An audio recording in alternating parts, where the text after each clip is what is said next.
Bam! We're beginning. Okay. Alright. Welcome to Lorecast, the things you didn't know but probably should know. My name is Marvel. I'll be your host for this evening, and with me I have... I'm Logan. Usually LoganBerry, but yeah, hi. Friend is with me today! We're finally doing this. We're so excited. Okay, so... Yeah.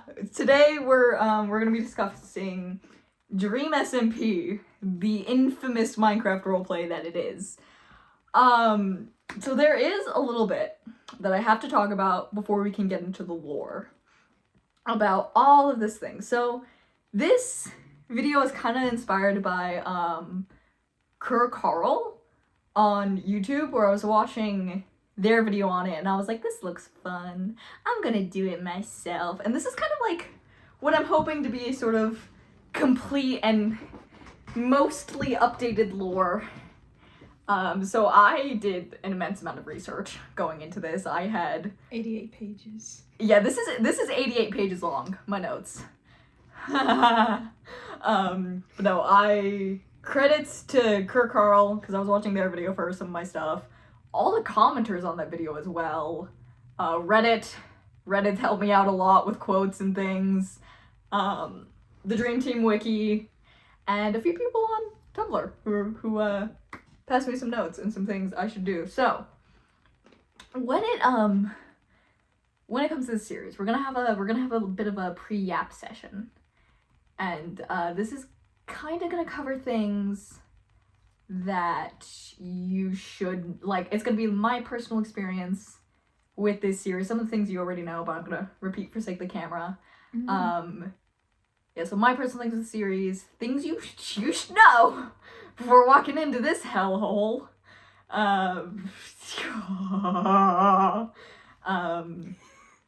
then some like little details and things, because this is going to be biased.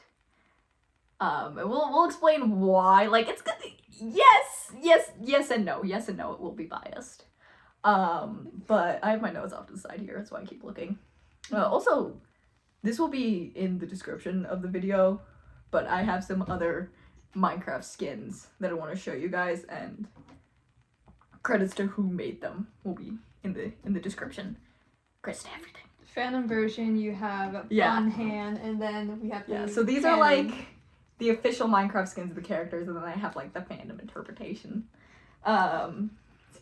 So first off, we're aware of the controversies regarding DreamSMP and the horrible people involved. We do not support nor condone their actions. Fuck you, Wilbur Soot. Shovel solidarity. Yeah. Get out of here. We don't like the character. The character's nice.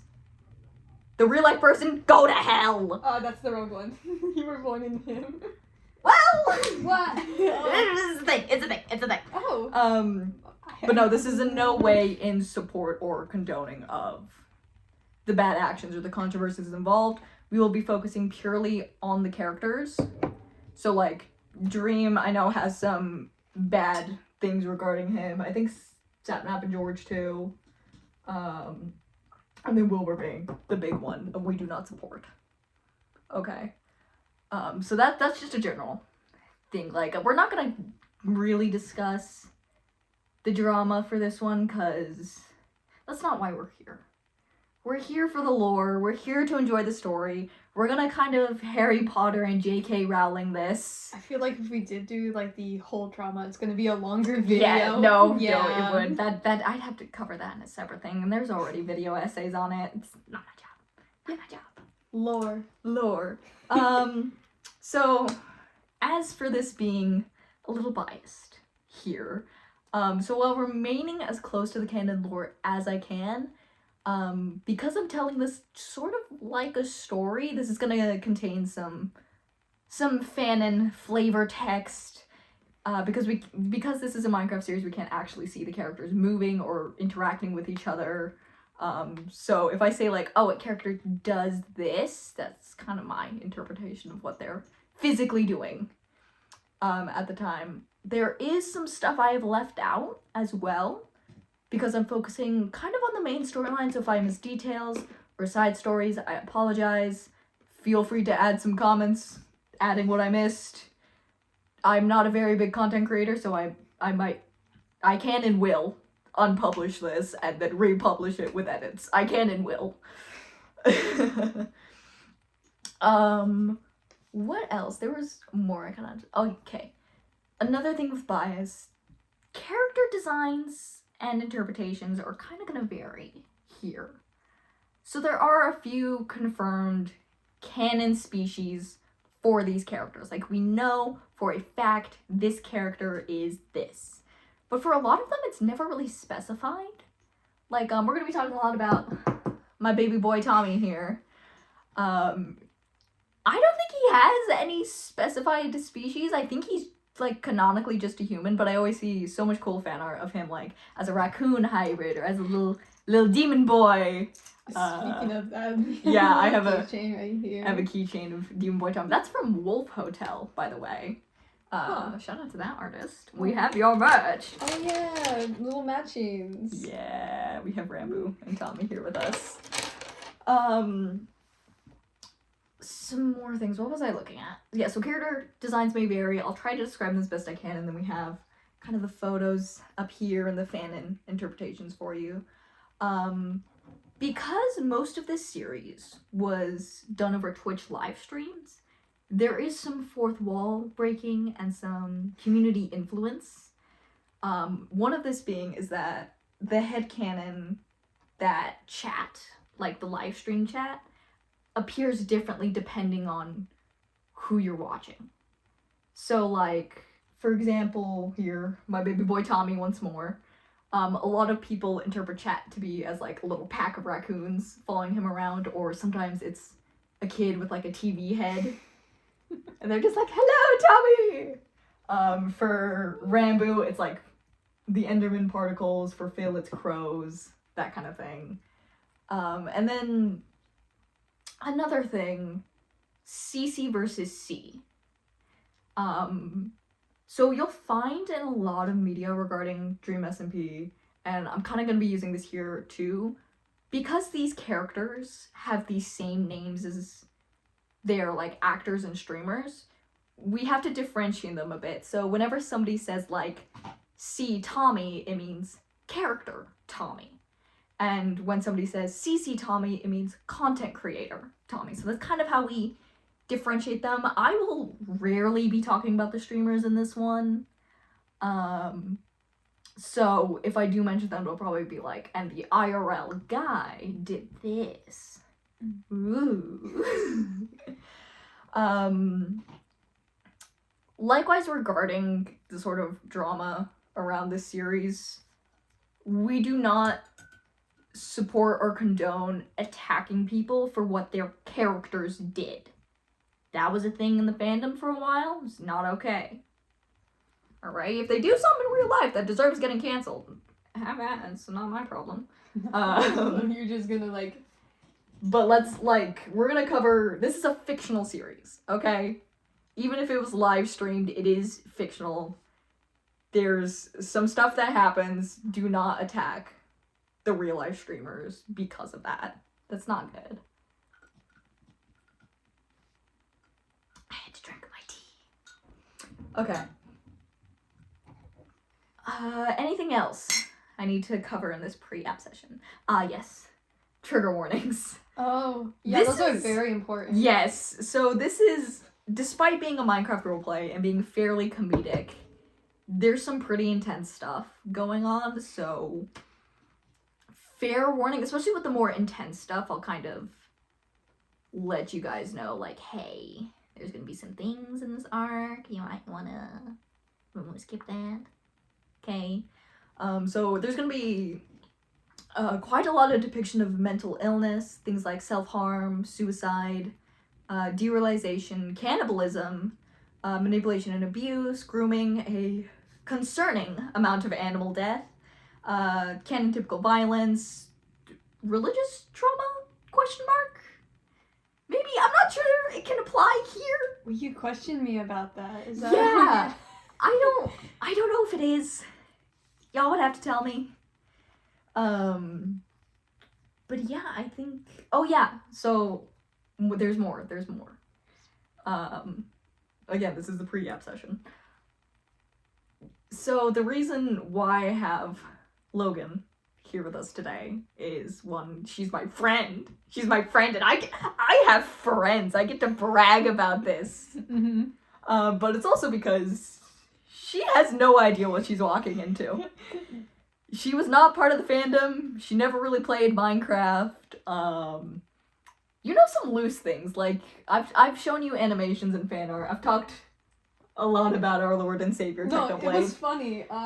During 2020, like, when Techno passed, right? I think Techno passed 2022. Oh, 2022. When, people were mentioning him a lot, that's when I heard more about DSMP, but never really touched on it, because it's like, so much. No, I was not spared from the mental illness that is Dream SMP, because it was 2020 during COVID, and how I got into this was I was watching animations on my TV in my living room, by the way, watching animations, and I got recommended one by Saddest, who's like the famous artist for the series, and I watched it. And I didn't know anything about this, and I was like, oh, what an interesting little series. And then, midway through, Sapdap throws an ender pearl.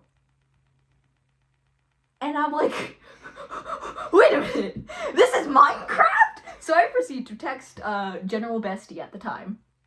And I was like, General Bestie, have you heard of this? And he was like, yes, ma'am, I have. And I was like, report, soldier. And then he sent me a video breaking down the L'Manberg War. So I joined kind of partway through season 1. And then I stuck around through most of it. I think I left kind of near the end. Like, still checked in on the fandom and what was happening. But I was never really involved. Like, I didn't watch the live streams. I watched a lot of Techno and a lot of Tommy. A little bit of Phil every now and then. Mm-hmm. A little bit of Rambo. But, like, these two were my main. And then I got so into this series. Like, I wrote fan fiction on it. You told me. And that, writing that fan fiction is kind of what inspired me to do this. To talk about it now, despite how cringe and controversial it is, because when I wrote that fan fiction, it was with my friend Mooney. It was a parody. So our goal was to make it as gay and as angsty as possible. And it was a joke. It was a joke fanfiction. We both knew Dream SMP, so we're like, hey, let's write it on that. You told me not much people took it as a joke, though. Yeah, apparently they skipped the first page where we explained it was a parody. And I got sent so much hate mail and, like, people telling me I should kill myself for writing this. And I was like, okay? Not my problem, but, like, how many other people were sent that things and didn't have the shamelessness that I do? And that's kind of why I want to talk about it now.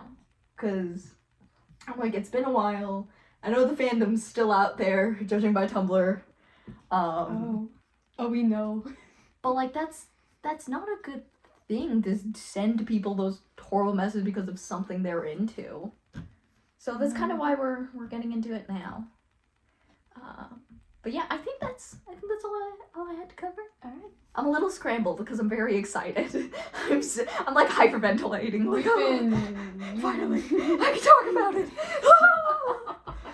I'm excited. She has the things I've texted her while writing notes for this series. I've been having a mental breakdown. There was a lot of things that you sent me out of context on purpose. It was mean, but now I'm like, I can finally know what's going on. But you said you cried during this. I did cry writing my notes. I'm gonna cry too. No, I'm scared. And I will laugh at your terror. That's so mean. Alright. Okay, I'm gonna tilt this laptop. No notes for you. Hey, I'm not even gonna look. It's too far away for me to even see. I just see. Okay, I'm trying to like not cover this up, but I'm trying to shift so I'm still in the frame. Okay. No, that's good. Let's get into this. Alright. So, season 1, part 1. As far as I know, the entirety of the events I'm about to tell you are considered one season. when I say like season 2, season 3, that's my own personal splitting up of the content to make this more digestible for you. So, season 1, part 1. Enter Bombshell Blonde. So, Bombshell Blonde. Yeah, so before this became a Minecraft roleplay, it was generally a normal SMP, which I think is just like a survival multiplayer type thing. So literally it was just Dream, who is our creator here, his group of friends, and they were just playing Minecraft. They were having a good time. There was a little bit of drama, like I think somebody burned down some lemon trees. There might have been a few pranks. But it was a normal, nice little series. And then Tommy and it joined. And whether or not it went uphill or downhill from there is up to you. Huh? So Tommy joins the server and gets briefly arrested because simply by existing, this man managed to break like 4 server rules at once. Like, don't grief, don't set fire to things, don't steal from people. He was just a child back then. Yes, he was like, well, he was 16. Still a child. On the one end, yes, still a child. On the other end, you know not to steal from people. So he kind of gets arrested. For fine. All right. for breaking rules. He does get out. I think he did scam someone at some point named Purple. We'll talk about him later. Oh. But no, he is basically a menace to society that they let loose upon this poor community of Minecrafters. And thus the storyline begins. What? Wait, that's how it begins? Yes. So there was... Enter stage right, Tommy in it. And then everything goes... okay. The man had so much main character energy, they immediately had to make it a roleplay. And that's why you like him a lot. Yes, he's my favorite! That's why he's in the middle here. Because I want you to look at him the most. I found him so annoying when I first started watching him. I could not stand him. And then I don't know what happened. I was just watching one of his videos and I'm like, this is the funniest man to ever exist. I'm sold. Alright. Arc, kind of this is our first arc here. So we have the Disc War, which started on July 9th, 2020, I believe. Wow. That's right, we have dates. We're fancy like that. So that's like in quarantine. Yeah, so this was like in the middle of quarantine. Mm-hmm. Well, Right. like the beginning of it. So originally, this kind of started as a prank war between Sapnap right here and someone named Ponk. Also, I completely forgot about these. So this is Tommy's original skin. But when it comes to how the fandom interprets the characters, it's a little different. So this is kind of our fandom interpretation of Tommy. And likewise, our fandom interpretation of Sapnap. So the Disc War started as kind of a prank war between Sapnap and Ponk, during which Tommy and Dream, this guy right here, get involved in order to either, like, I think Dream might have joined to split it up, Tommy joined to make it worse, because that's what he does. And during this, Dream got his hands on 2 of Tommy's music discs, Cat and Mellow High. This is the start of the Disc War. These are something Tommy worked for to get. They're very important to him.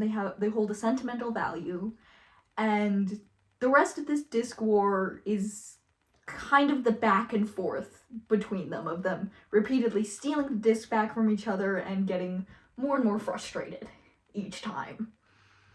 That sounds very funny. Yeah, there's a big...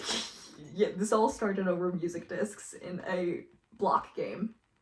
Yeah. Yeah. Minecraft roleplay. Exactly. So, during this war where Dream and Tommy are going back and forth trying to steal the discs from each other. I think Sapnap helped out a bit every now and then, but during this, we get Tubbo, who is this guy right here. Yeah. And he is Tommy's best friend. To this day. To this day! I still need to watch the latest vlog. But Tubbo joins, and he is Tommy's best friend. And immediately, Tommy gets the idea to recruit him into this. He's like, I need your help. I need your help. Right? Oh no. But Tubbo, at the time, is busy with what, not the fandom, but what is called the social club. Now, this is kind of a little section between the events of the Discord, and what happens in the social club is this gets so much cuter when you interpret this character right here, Fundy, as being like 6 years old during this. So we'll kind of explain why Fundy is like a little child compared to everyone else here. The real life streamer is not. The real life streamer is an adult. So he acted as a 6-year-old. No, I just interpret that he was like a child during this. I'll explain why. I'll explain why. Okay. But just imagine this man right here as like a 6-year-old child who really wants the big kids to play with him. Okay, hence begins the social club. So tiny Fundy over here starts to cause trouble by basically biting at Tubbo's ankles, steals from him, attempts to bite at Purpled as well, who's here. I don't have a photo for him. But Fundy's just causing trouble to get them to come hang out with him. So Fundy is our little fox hybrid here. Tubbo is sometimes interpreted as a goat hybrid. Generally, I think he's human, though. Purpled is the interesting one. Because he's an alien. Straight up. From another planet. I don't know if we ever get into that. But he's there. He's there. He's an alien. Fundy bites his ankles. The social club begins. So, Tubbo kind of hunts Fundy down. And he's like, Fundy, you can't go stealing from people. To which Fundy causes minor damage to Purple's UFO. Oh, he's a cutie. And refuses to give back the items he stole. So, to kind of like broker a peace between these two and this child causing trouble, Fundy builds a meeting room and dubs it the social club. And he decides, and he's like, oh, when they show up here, they're gonna assume that I rigged the meeting room with like traps and stuff, but I'm not gonna rig the meeting room, so that when they accuse me of rigging the meeting room, I'm gonna be like, oh my god, how could you guys accuse me of doing this? I would never. Now you have to play with me to make it up to me. I see why he's 6 years old. Yeah. Your type of interpretation. Wow. Yeah, and meanwhile, Tubbo and Purple are like, he rigged that meeting room. He definitely rigged that meeting room. But they enter the meeting room. They kind of have an argument. They're trying to sort this out. Really, Tubbo would just like his things back, and Purple would like to possibly murder Fundy for the damage to his UFO. During which, Tommy finally manages to hunt down where Tubbo is. And he kind of like peeks into the room, sees them arguing, and just peeks back out. He, however, gets spotted while he's leaving, gets dragged into this, and they're like, no, you're a part of this now. We have to discuss the social club and how we're gonna handle this.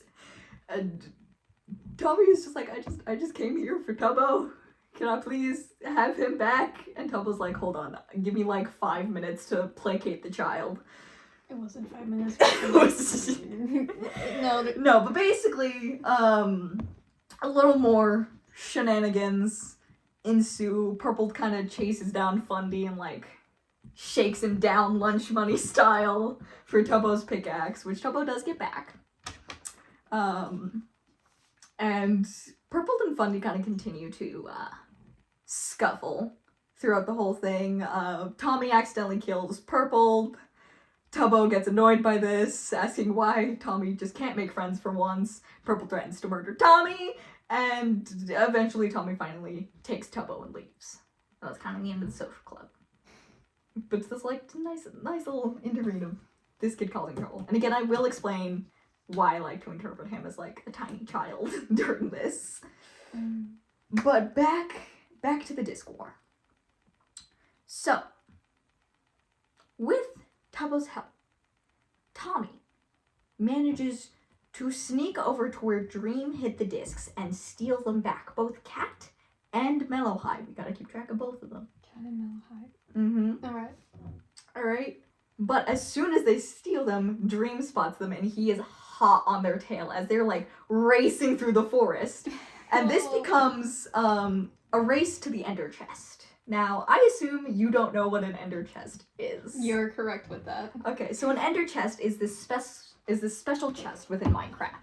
You craft it like using obsidian. And basically, anything you put in an Ender Chest, nobody else can access but you. Oh. So if they can get the discs into the Ender Chest, Dream can't reach them anymore. It's game over, yeah. So they are racing through the forest, trying to build an Ender Chest while Dream is tracing behind them, trying to kill them. Alright, so Tubbo is out here distracting Dream. Tommy gets some obsidian to craft an Ender Chest, but he only manages to get 7 out of the 8 obsidian they need. And Tubbo's like, dude, I have a spare at my house, which results in them dashing to Tubbo's house, where Tommy manages to craft the Ender Chest and put the discs inside. And right as he closes it, Dream kills him. Wait, oh. Now let me explain. So, no. The way this series works is there is something kind of dubbed the 3 lives rule. So everybody in this series, with a few exceptions, has 3 lives. This is not where Tommy loses his first life. The way losing lives works, because they die all the time in this video game, but your death has to hold some major significance for you to permanently lose a life. And this happened, the Disc War, happened before they established the 3 lives rule. Okay. But it's like a whole tense thing with Dream managing to kill him right as Tommy secures the discs. So does that mean that Dream now has the Ender Chest and the disc? No. Okay. Oh wait, what? The discs are now in the Ender Chest. Even if Dream breaks the Ender Chest, he can't get the discs. Oh, so he did it just in time, but Yeah, then Tommy so dies. Okay, Yeah, okay. so Tommy has protected them. Dream has failed in his mission Okay. to get the discs. So I thought it was like in the middle of Tommy putting the disc in the chest. He wasn't able to. Okay. No, he manages to get in at the last moment. It's kind of the end of the conflict for now. Until July 29th, 2022, in which this bitch, Wilbur Soot, joins the server. This guy. Again, we do not condone the actions of that man. Shovel solidarity. But he joins the server. And he decides the most brilliant way to start his debut on DSMP is to sell drugs. More accurately, they're Minecraft potions. So like potion of healing, potion of watering, that kind of thing. But for the sake of the story, they are drugas. They are the drugas, okay? The drugas. And he kind of picks up Tommy by the scruff of his neck, and he's like, "You're helping me with this." And so Tommy and Wilbur, they start manufacturing some drugs together, okay? And to gain a monopoly on the drug market in this series, they decide to go around breaking and stealing everybody's potion stands, or they'll go visit like Nikki, and they'll be like, "Hey, Nikki, you should like really give us your potion stand because we're like your friends." And they've kind of built like a camper van, they call it. I think it's a play on camper van. But they built this van and they're making drugs in the back of the van, and they're gonna sell drugs. But midway through this, Sapnap starts getting a little suspicious. He's like, "What do you need that many potion stands for?" Alright? And he begins looking into them with Tubbo's help. So Tubbo was kind of teaming up with Sapnap here, and they're like, what's going on? What's happening? And they find out about the drug business, obviously, and chaos ensues. It's a whole battle. Wilbur finds out that Tommy had previous beef with, like, Sapnap and Dream, and Wilbur's like, Tommy, you could have told me people didn't like you. And Tommy's like, it's me! What did you expect? Okay? Yeah. And Wilbur kind of kicks him out of the drug project, and he's like, until you fix this, you're not gonna be selling drugs with me. And Tommy gets arrested again.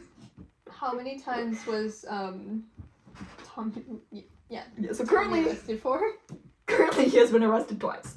Twice, just now. Just now. Wow. So he has been arrested twice, alright? And Wilbur manages to lie to Tubbo, because Tubbo's still investigating him.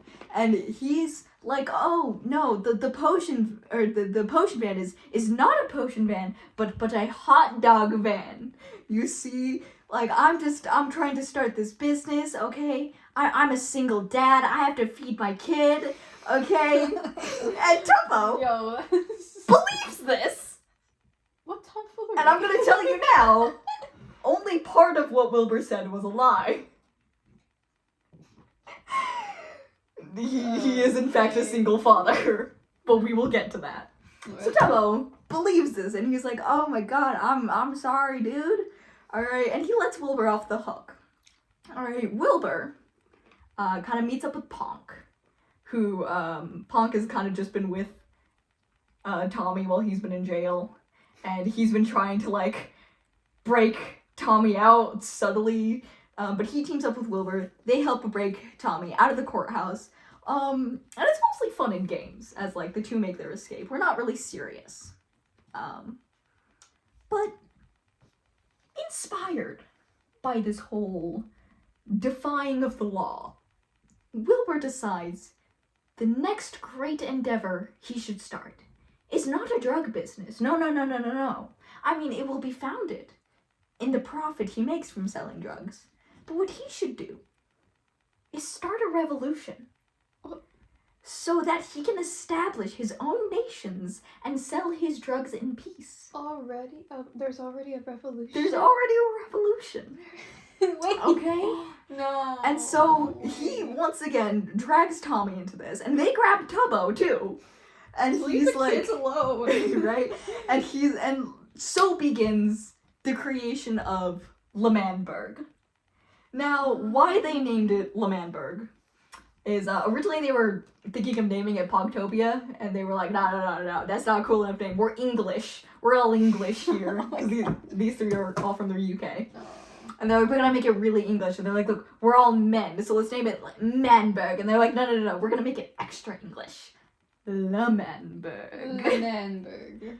And thus begins the L'Manberg Revolution. Alright, so together, they recruit Eric, and this is his little fandom interpretation, as well as Fundy, who I've shown you before, into this new little nation. And they started building like a yellow and black concrete wall around this little section of land that they deemed was going to be their nation. Alright, Eric actually later replaced this wall with something much nicer. It's still black and yellow. Now significance of Fundy coming in here is because, as I said, Wilbur was not lying. Not completely. It was not a hot dog man, but he is in fact a single dad trying to provide for his son, who is Fundy. Of course. Yeah. So Fundy is biologically Wilbur's son.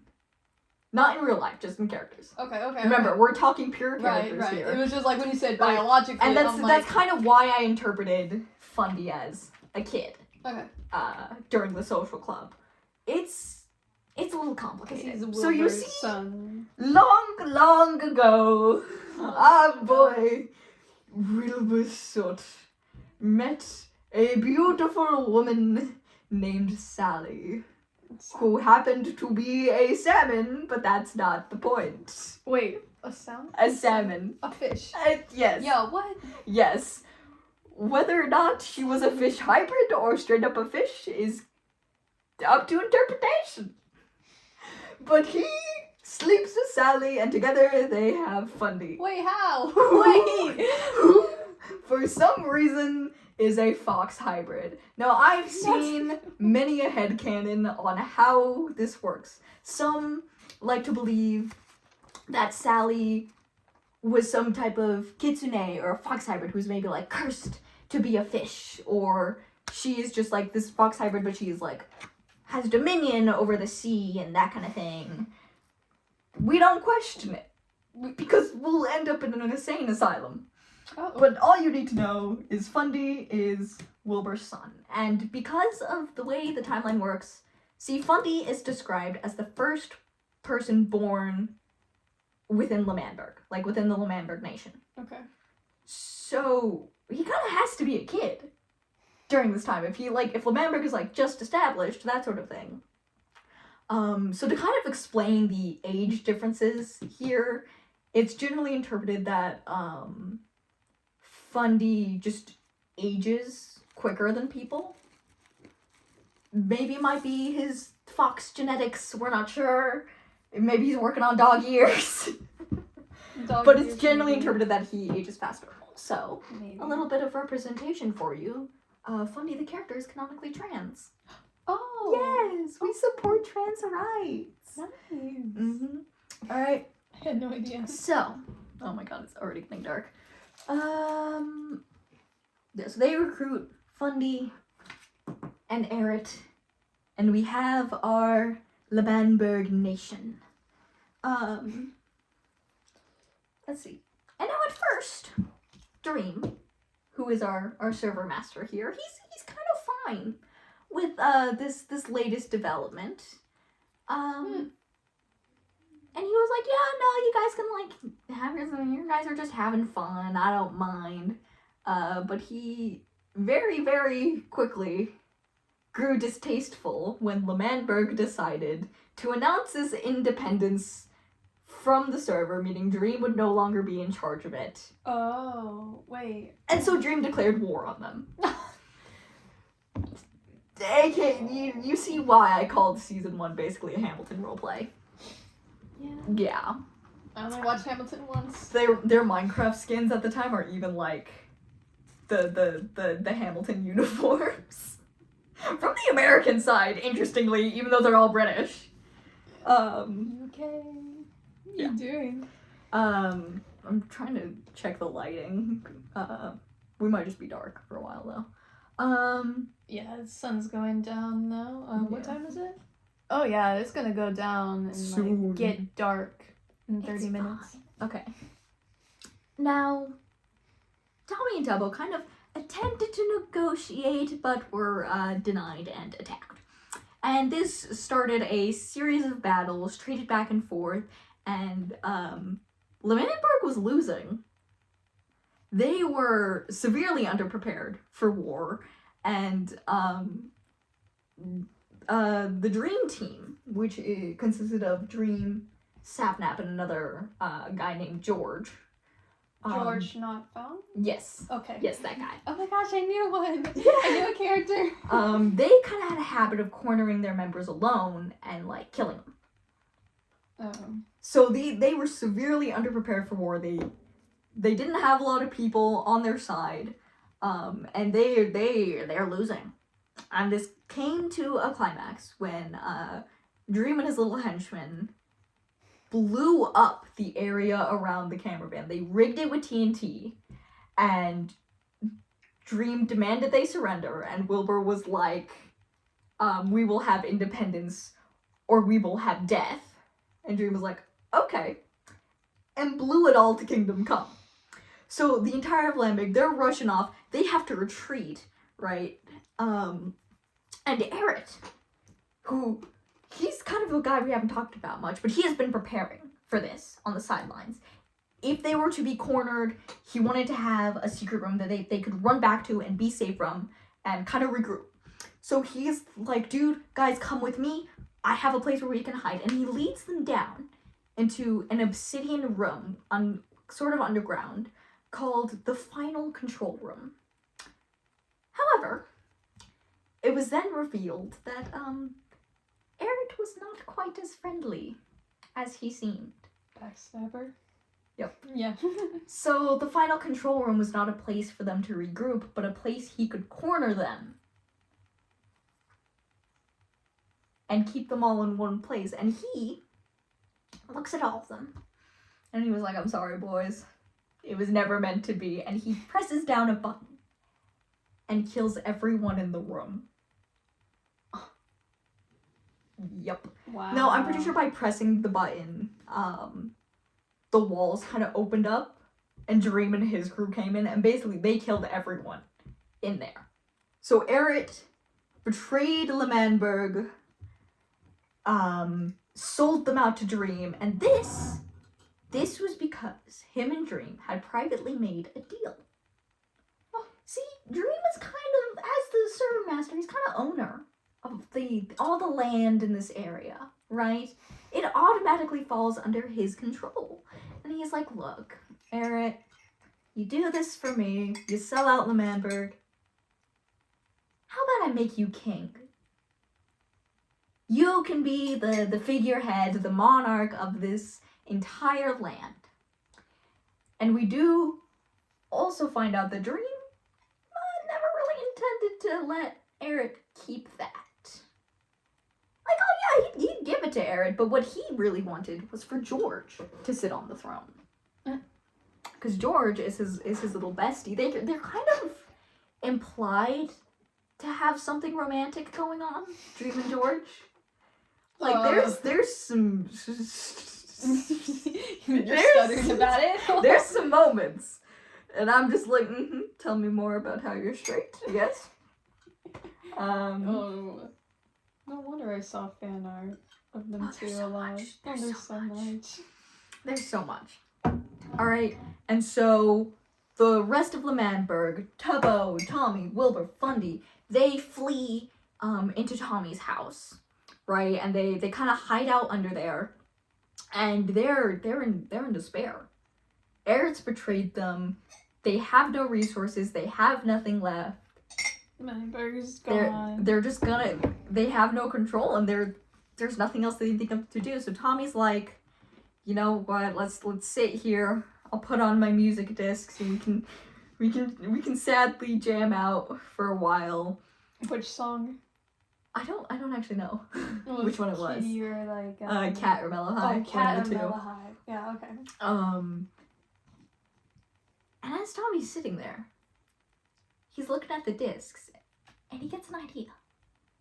There is one thing they have that will hold leverage over Dream. Those discs. The disc come back. From the beginning, that has been what Dream has wanted. And Tommy decides if they can get L'Manberg, he will give the discs to Dream. Oh. He will give them up. And the discs sort of have a running symbolism with them. So not only are they very sentimental for Tommy, like this is something he worked hard to get back from Dream and hide from him. And there was something he worked hard to get in the first place, but it was almost like a physical representation of his friendships with people, particularly with Tubbo. Like, they would just sit on a bench and listen to these discs together. And in a weird way, like, giving up those discs feels like violating that trust and care he has for his friends. So he's still reluctant to do it. But he will for this nation because he believes in it and the dream that Wilbur has. So Wilbur goes to negotiate with Dream. But Tommy, midway through, he just can't keep his attitude in check. He can't keep his mouth shut, and he declares a duel against Dream. No. If Dream wins, L'Manberg is done. But if Tommy wins, L'Manberg gets its independence. And Dream accepts. He's kind of amused by this kid. He's like, okay, you know what? I'll play in your duel.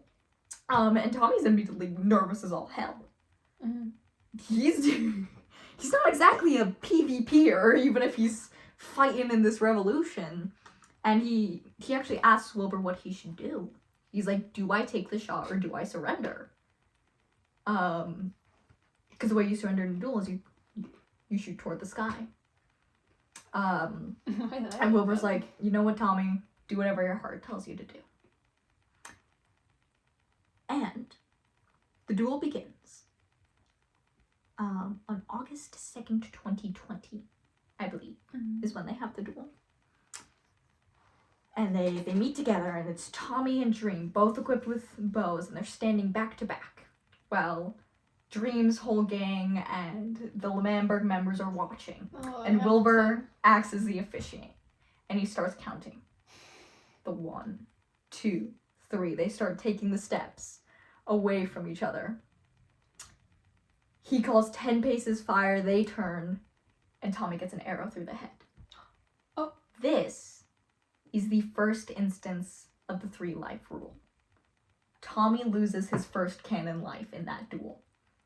He's now only on 2 lives. So LoganBerry's done. Dream won the duel. Alright, and either way, he was winning, okay? Even if the duel didn't happen, he was the one in control here. And Tommy confronts Dream once again, and he's like, look, I will give you my discs. I will give you my discs. Just let LoganBerry have his independence. And Dream, I don't know, maybe in some, like, satisfaction of having proved that he can take this nation down whenever he wants, lets them have independence. And LoganBerry survives another day.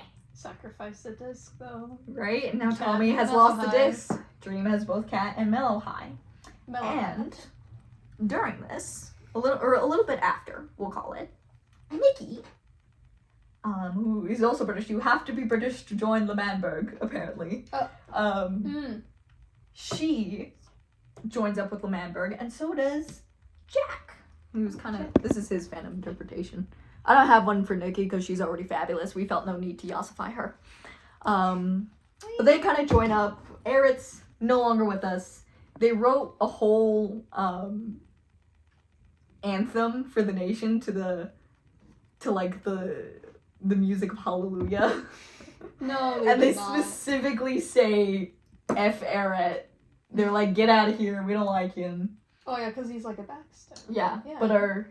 But our members are now Tommy, Tubbo, Wilbur, Fundy, Nikki, and Jack.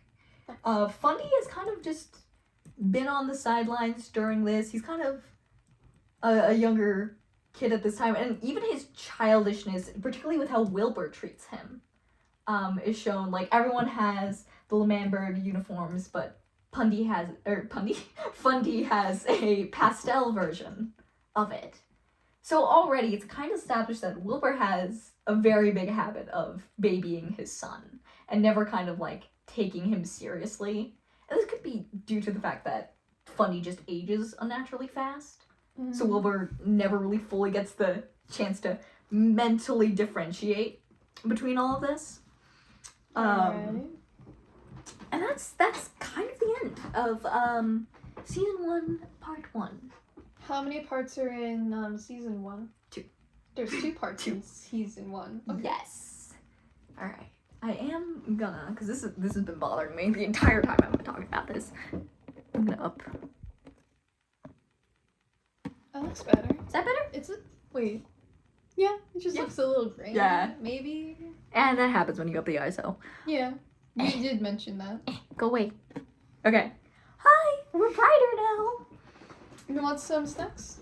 No, I'm good. Okay. All right. Any questions before we move on? There is a lot to that was all from part 1. That was all from part 1. Wow. We've been talking for 49 minutes, but I still feel like I rushed through this. I don't know. So, I don't know. any questions you have?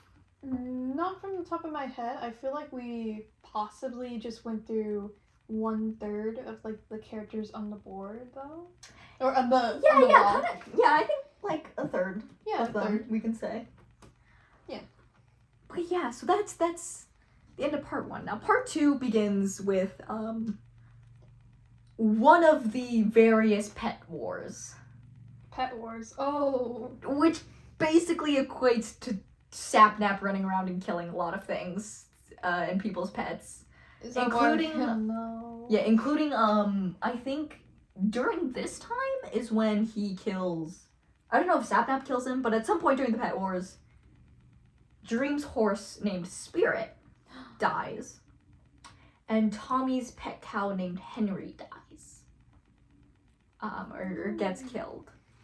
And Pet Wars don't have too much lore going on there, but I wanted to point out those two specifically because I think that's gonna come back later. I guess it's important, like, the Pet Wars are going on. Yeah, so that's kind of what's been happening in the in-between. And then part 2 kind of officially begins on September 22nd, 2020, with the election. Oh. You see, after the Lemberg War, Wilbur is by default president with Tommy as his vice president. But with nothing else to do, they're like, you know what? Let's hold an election. Why not? They're 90% sure they're gonna win anyway. But, you know, it'll be fun for others to participate. And we end up getting 4 political parties vying for the election. We have POG 2020. POG stands for Play of Game. But when it comes to this, like, what POG means for the political party, it's something different. I don't remember what it is, but POG is an acronym for something else. But we have POG 2020, which is Tommy and Wilbur. Okay. We have SWAG 2020. Swag? Yes, SWAG 2020, which consists of, where is he? Quackity and George, who's acting as his vice president. This is fandom interpretation. We have Coconut 2020, which is Nikki and Fundy, where Fundy's kind of in his teen angst era. Oh, gross. He's tired of dad babying him. He's a man now, okay? He's an independent, capable individual, and he wants to prove it by winning this election. Especially since he's going up against Wilbur, who's his dad.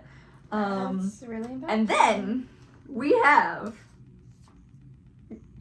Schlatt 2020. Hold on, where is he? Enter the big man himself with fandom interpretation.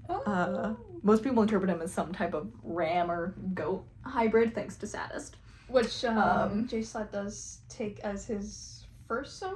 Yeah, because he has his profile picture, I think, is the goat. And I think that's why they interpret him as that. Mm-hmm. Like, he has his own plushie I saw at Spencer's. Oh, I didn't swear. Get it? I saw, no. I don't know. I don't know why I get it. I wasn't much of a J Slat fan. He's cool. Oh, why not? I don't know. Okay, you can, like, show up to, like, a Glitch Productions thing and just be like, I have J Slammer. Oh, yeah, because of the new Glitch show. Yeah, he's voicing one of the characters. Yeah. I'm hyped. I'm excited. Okay. You're distracting me with your beautiful face. You're welcome. Alright, so those are our 4 political parties, and they actually open this up to the community and the people watching. So we as fans and viewers actually get to vote for who we want to win. I was actually wondering who would be the voting in this. Yeah, no, the fans actually vote for this. So this could have gone any which way. Alright. Fundy and Nikki, Coconut 2020, get disqualified because they found out Fundy was using bots to rig the votes. Of course. No. Why? Yeah. Oh. So desperate to prove himself, he went too far. Not playing fair. So they get disqualified, and Swag 2020 also gets disqualified because of when it comes to, like, the day to kind of, like, announce the votes and stuff. George, Quack, who's acting as Quacky's vice president, doesn't show up. He just leaves Quacky there on his own, and so he can't win. That's so messed up. They get so it's between POG 2020 and Schlatt 2020. And POG 2020 wins. They get 49% of the votes of all the things. So they win. But Tommy's cheering and Wilbur doesn't seem too happy about it. Because it turns out there's more. There's more. See, with Swag 2020, with them, like with Quackity kind of being disqualified because his running mate, George, wasn't there, well, Schlatt wasn't running. Didn't have a running mate. He didn't have anyone as his vice president. And Wilbur, previously, before the votes were announced, he allowed Quackity to join up with Schlatt as his vice president, which pooled their votes together. So Pog 2020 had 49% of the vote. Combined makes it the combined one was 51%. 51? Schlatt and Quackity win the election. And Wilbur is devastated. Kind of rightfully so. Like, he quite literally built this nation from the ground up, and now he has lost it. So he's devastated at this, and, like, especially with Fundy rigging it, like, he's in a turmoil of emotions right now. Schlatt takes the podium. And he declares that his first degree as president, as emperor, is to revoke the citizenship of Wilbur Soot and Tommy Innit. What? He exiles them from their own nation. Immediately. His first speech directly after the election. He revokes Wilbur and Tommy's citizenship. And, like, he also has some, like, more stuff, that he mentions in the speech. Like, he was like, I will lower taxes, despite L'Manberg not having taxes. And he was like, we will fill all the fountains with Hawaiian punch. Oh, I'm with that. And all that stuff. Tubbo was granted the position of Secretary of State. Part of Schlatt's cabinet. Much to his confusion, because he hasn't, like, talked to Schlatt at all. George was also named a member of Schlatt's cabinet. And Schlatt, not only is he just gonna revoke the citizenship of Wilbur and Tommy, he looks at Tubbo. And he was like, as your first assignment, find Tommy and bring him down. Like, kill him? Bro! Wait, what does So he puts Tommy? What does he's got beef. He's got beef with these two. So did they do anything? Let me finish and then we'll get to that. Like, he just came out of nowhere. So Tubbo's basically been ordered to attack his best friend. Tommy and Wilbur flee the scene, right? Several of the people are, like, chasing them because they, I guess, now have a bounty on their head. Yeah. Wilbur gets shot, loses his first canon life. Oh. So now these two are both on, oh, wait, no. I'm a fool. What did you do? What did you mess up on? Tommy, Tubbo, Wilbur, and Fundy all lose their first canon life in the final control room. I mixed it up. Oh, no. Tommy loses his second canon life during the duel, so he's only on 1 life throughout this, and now Wilbur is on 1 life. I forgot to mention that they lost their canon lives. Yeah, so he's on 2. Tommy's on 1 life, Wilbur's on 1 life. Wait, in the control room, the first Yeah, so part? when Eric betrayed them in the final control room. Right. You probably need like, to they all edit lost their in. first ones. Okay. Alright. I mean, it does make sense because, like, Tommy lost his first life, and that's when you said, like, that's when the 3 lives rule comes in. Yeah, so the final control room, 3 lives rule kicks in. They all lose their life. Tommy loses his second life in the duel. Okay. And now Wilbur's also on 1 life. I'm glad you caught that. Oh. Right? Yeah. Alright. So they run out and they kind of find themselves in this little ravine system at the edge, and they kind of declare it. They're like, you know what, we're just gonna name this area Pogtopia, the unused name for L'Manberg, and we're just gonna cry here for a minute. Alright. That was like the first name they were gonna name, but it was like, no, not too cool. But then they're like, yeah, and Pogtopia would do. Yeah, so Schlatt's so-called democracy is looking more like a fascist dictatorship. Yep. Alright. So these two have been kicked out of their own home. They're hiding out in a ravine system. Named and Topia. hold on, I have to check my notes because I don't remember where I wrote down. I talk about this. There's a lot of Okay.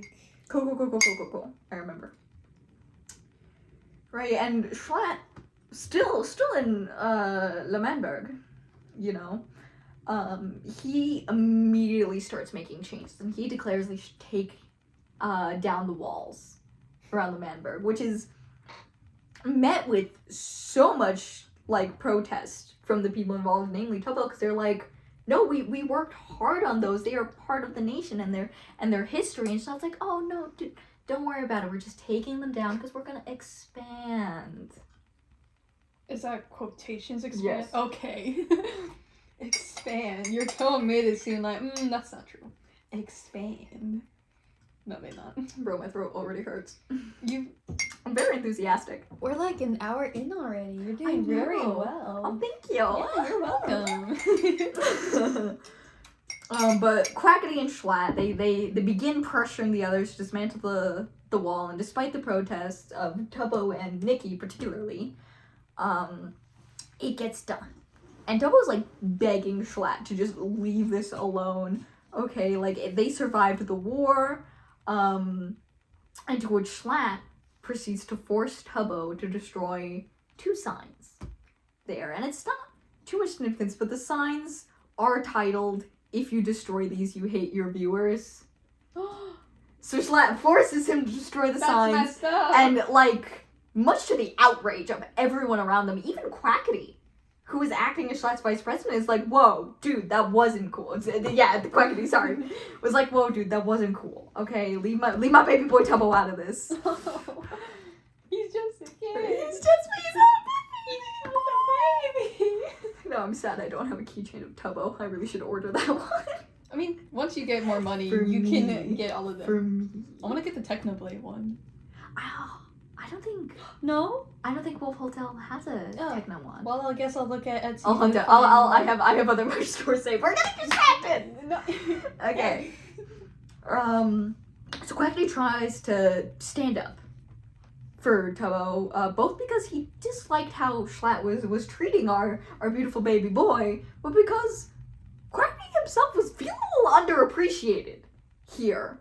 Okay? He's the only reason Schlatt won that election. He is the vice president. He does share a seat of power. Sure. He would like that to be acknowledged. And Schlatt, he just kind of brushes them off. Alright? Dismisses them, and Tubbo, like, unsure what else to do, just kind of follows along. Oh.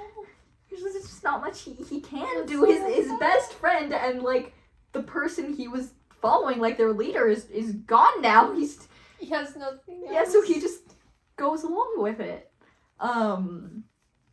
Alright, and later he actually goes back to the camera van after they kind of, like, rebuilt it, and he's just sitting there reminiscing over the war that happened, but he was spotted by Schlatt and shouted at for continually, like, bringing up Tommy and Wilbur, and even tried to destroy, and, like, Schlatt even tried to destroy the camera van, to which Tubbo manages to, like, stand up for himself, and he gets in Schlatt's way, and that kind of causes him to back off, and he's like, okay, fine, whatever, you can keep this. Dude, Yeah, so much trauma. Tubbo's going through it, okay? Losing his best And friend. now, Yeah, a lot of it worked out. revolution to rebellion. Another revolution. Ah! Alright, so Wilbur's kind of... He's losing it.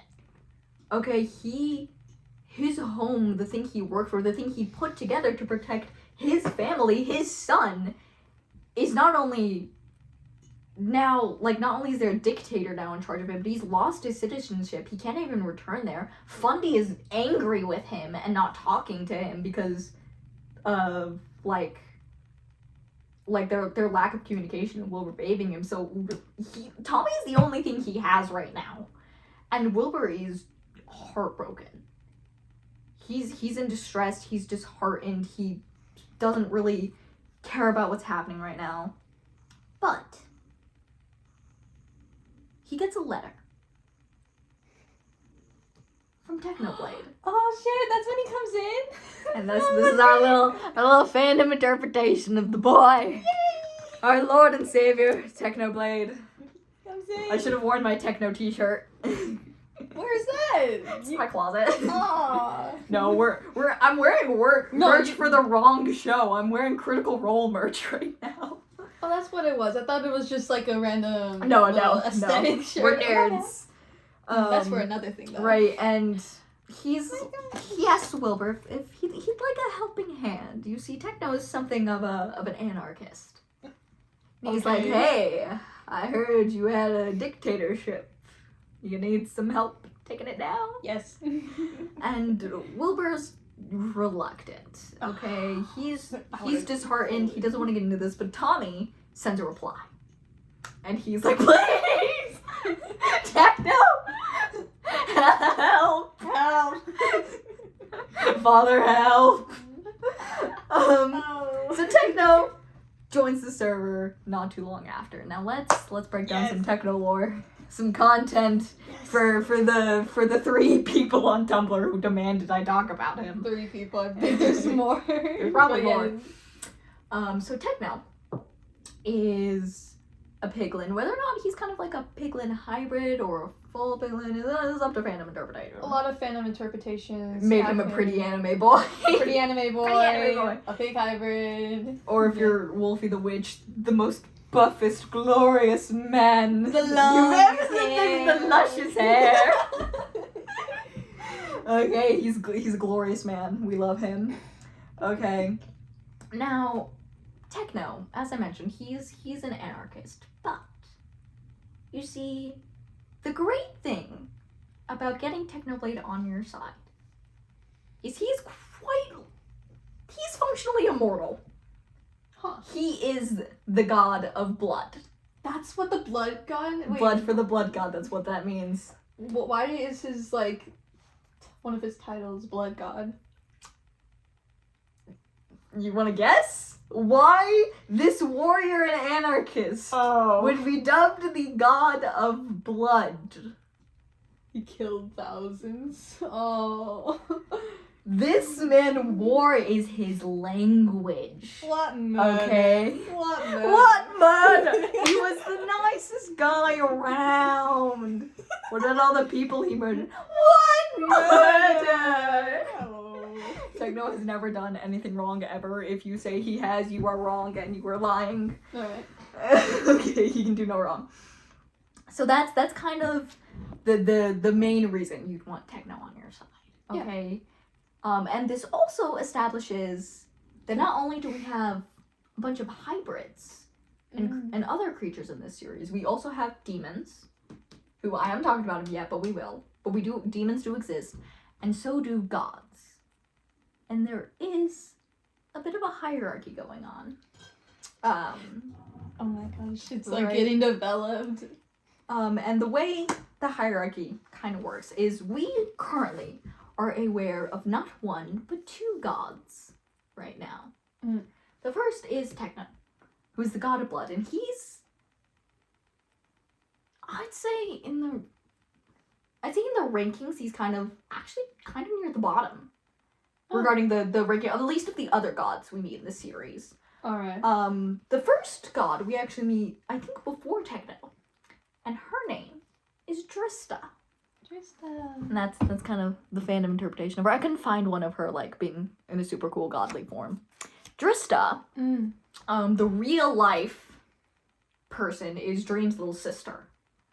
And she, like, logged on his account and hung out with Tommy for a while. Tommy was, like, her favorite.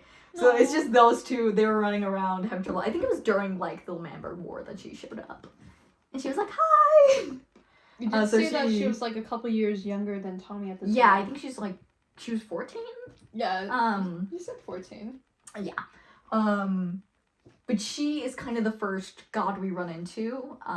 And she, I think, would be ranked higher than Techno or on the same level with him because she has access to creative. So within Minecraft, there are multiple game modes. You have survival, which you just have to go around, you have to like gather all your resources yourself. In creative, you can't take damage, you can fly, and you have access to every block in the game unlimited. Yes. So she whether or not she's canon is kind of up for debate. I interpret her to be canon. And the fandom has kind of affectionately dubbed her a goddess of chaos. So she doesn't show up too often, but when she does, she causes mayhem and then dips. Usually after hanging out with Tommy. And it's sweet as hell. So yeah, so she's sort of on, if Techno's kind of like down here, because there are other people we meet who are kind of involved with Divine. So there's like people involved with the Divine. Tech's kind of like here. We have Drista and another who we'll talk about soon. And then there's another one on top of that. But we'll get there. There's a lot. But there is a sort of pantheon. So there's in this few series. gods in this series? Yeah. Okay. And Drista mainly just shows up to hang out with Tommy. Okay. All the gods for some reason just quite really like Tommy. Tommy's a Because he's my beautiful baby boy! Yes. I'm emotionally attached to him, okay. I will be spiritually shattered if anything happens to him. So yeah, that's kind of our introduction of Techno, and kind of like asked Schlatt whether or not he's worried about this, because they all saw when Technoblade showed up. Oh. Yeah, you can't exactly hide a man like that entering the server. No, when somebody joins, it's like, yeah, they all get the message in join chat. the server, and like, yeah. I'll leave. So his arrival is basically announced with trumpets and fanfare and everything, as he deserves. Honestly, yeah. And Tommy, like, grabs him, and they manage to sneak out of the spawn point in Lemanberg back to Pogtopia. Mm-hmm. And Quetty asks Schlatt if he's worried, and Schlatt's like, nah. And he claims that he's not worried because he's convinced Techno would be on his side. Oh. How bold of you to assume. He's quite confident. How bold of you. That Tech is gonna be in on this. How bold of you. Now, Nikki. We don't talk much about her yet. Nikki, who joined Lemanberg after the war, is appalled by this situation and everything going on, the entire direction the country is going, and she is very open and very active about her distaste toward Schlatt. Okay? And this ended up getting her arrested. Like, she caused so much of a ruckus and protest that Schlatt arrests her. Actually, no, I think Q arrests her, because I think she either attacked him or, like, stole something from him. So Q gets her arrested, but later, while, like, with her and nobody's there, she's just in the cell, he feels bad for what he did and established that she's kind of right. Schlatt isn't a good guy, and he breaks her out of prison. Oh. And Eret helped to cover for them, so it looked like Quackly didn't help her. So Eret, despite betraying Lemanberg, still cares for them. They were his friends in a way, even if he was always going to betray them. So he make up your mind. He kind of regrets dashing them all aside. Was losing his friends really worth the crown? Kind of, but not and fully. He's trying to make up for it by helping Nikki escape and covering up for Q. Right, so she, however, does not join Pogtopia. She's kind of dissuaded by Wilbur. They didn't really have the resources to currently support anyone else, and it was dangerous for her to be there. Nikki and Wilbur, during this, are really close friends. He doesn't want to see her hurt. Right? So he persuades her not to join Pogtopia, just go hide out somewhere until this blows over.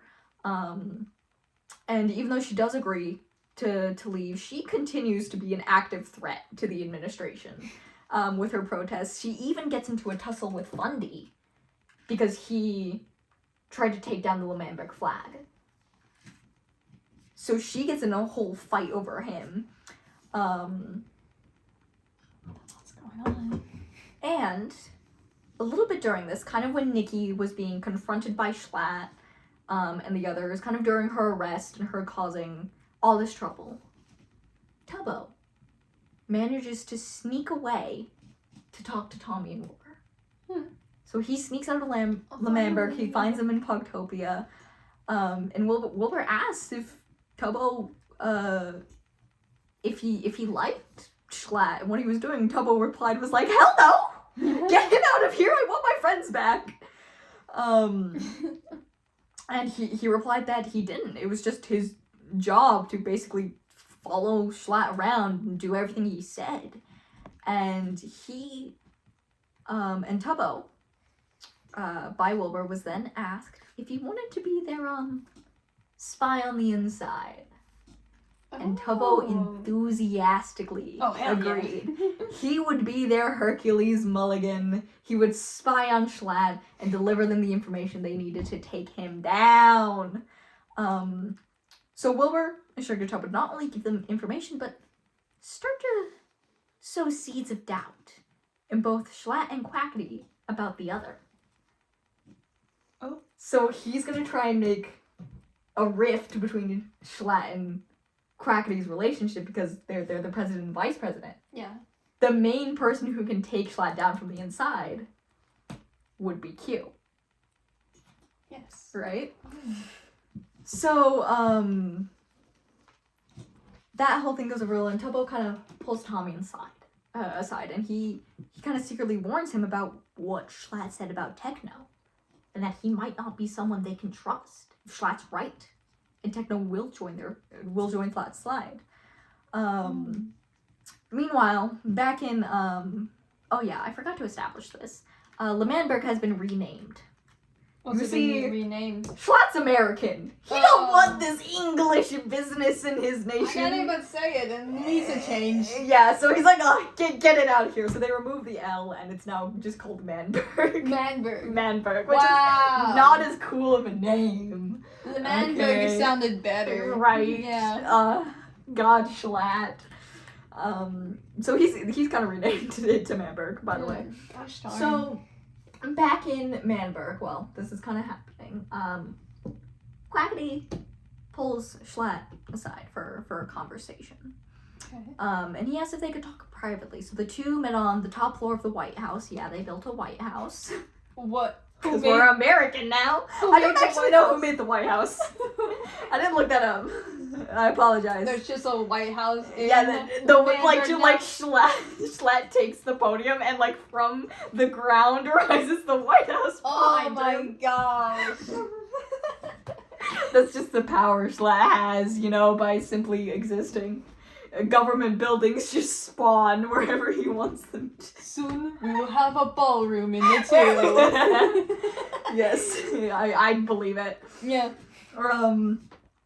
So they go to the top floor of the White House, and Quacky confronts Schlatt about his abuse of power and how Quacky shouldn't matter in decisions. Like during their conversation with Tommy and like exiling him, Schlatt straight up told Q that his opinion did not matter. Oh. And Q's like, you would only be in office, you were only in office because of me. I am your vice president. I need you to acknowledge that. I too have political power. And, Schlatt kind of attempted to manipulate and gaslight Quackity into forgetting the whole thing. And it's like, look, it doesn't matter. And to which Q was like, really? And so it's like, yeah. And Quacky, reminds him, he's like, you needed both of our votes combined in order to get here. All right, and if our ideals continue to not align, they wouldn't be working together much longer. So Quacky kind of threatens him, and he's like, hey, stop being a jerk. And Schlatt's like, he agrees with the sentiment. He admits that he does need Quacky, and that they couldn't do this without each other. And Schlatt did promise to, like, start actively respecting Quackity even in public. Oh, shit. So he's like, I'm sorry, let me redo this, okay? But there's, still a little trouble within the cabinet, particularly with Schlatt. You see, as grand and powerful as he likes to pretend to be, Schlatt has some pretty severe health issues. Health issues? Particularly with his heart. Oh. So he's collapsing in bed several times. Like, he straight up collapses. They have to bring him to the bed, and the cabinet during this, like, Schlatt is kind of on basically life support during this, because his heart is starting to give out. The entire cabinet starts trying to convince Quackity to kill him. Just unplug life support. Unplug it. We need it. It's fine. And in the end, Q never went through with it. He helped Schlatt recover, but he still had his doubts about where this was going and what Schlatt was doing. As one should. And meanwhile, in Pogtopia, Wilbur he's starting to crash out. Okay, even though they have a bit of rebellion going on, something in Wilbur broke the day he lost the election, lost his life, lost everything. And he's starting to grow more and more unstable, lashing out at Tommy, like, in particular.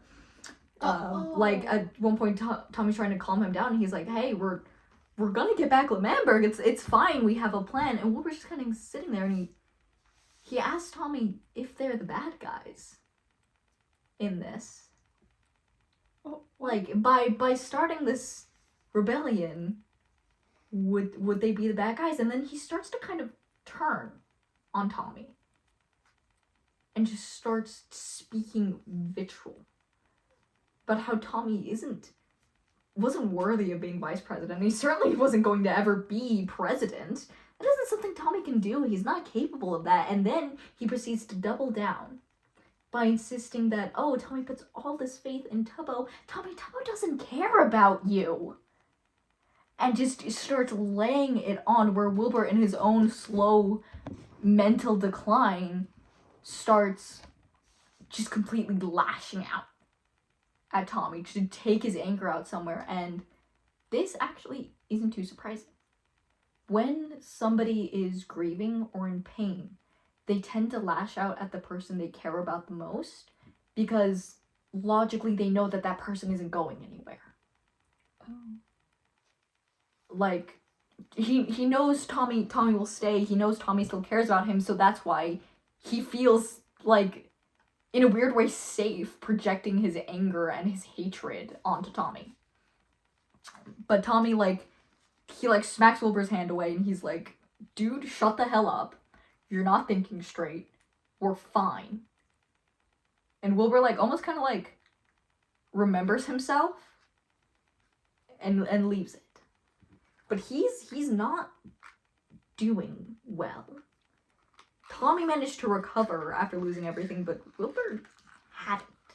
And you asked before why Schlatt might have beef with Tommy. Yeah. Well, like, so, Tommy and Wilbur. I don't know if this is canon. Oh. This may just be my interpretation, but kind of before the Dream SP or during that, Tommy, Wilbur, and Schlatt had a habit of doing collabs and playing Minecraft together. No. And I feel like if you interpret that to be part of the lore, like, let's say Wilbur as a young man was friends with Schlatt, and they kind of took care of, like, a kid Tommy together and played games with him, and that would be, like, their previous collabs.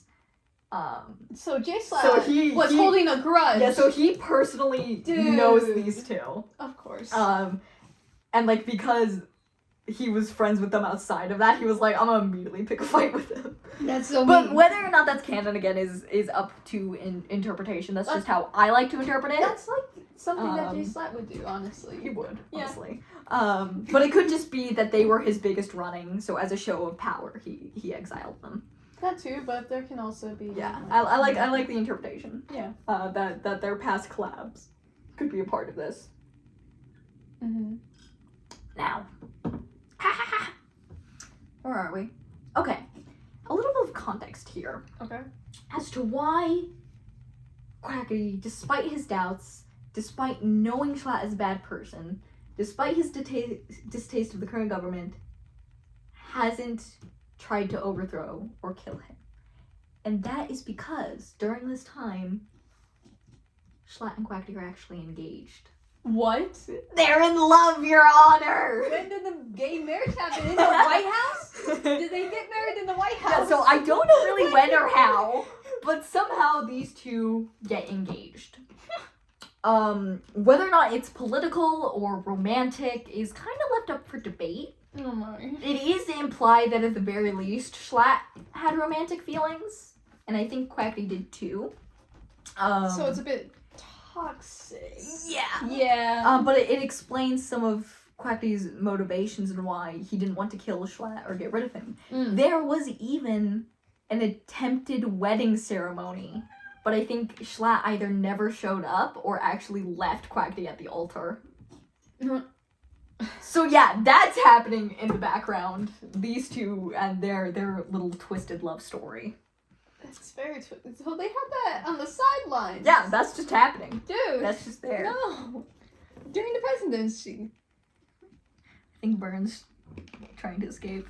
You want me to let her out? We'll leave it for now. Okay. Now, a little break from the seriousness and the lore that's happening. Okay, we'll let her out. Oh, she's crying. We'll let her out. It's fine, it's break time. Go get some water, pause. We'll come back. So, Don't actually pause it. Oh, okay. No, that will end the recording. Oh. No, I'm talking to the viewers.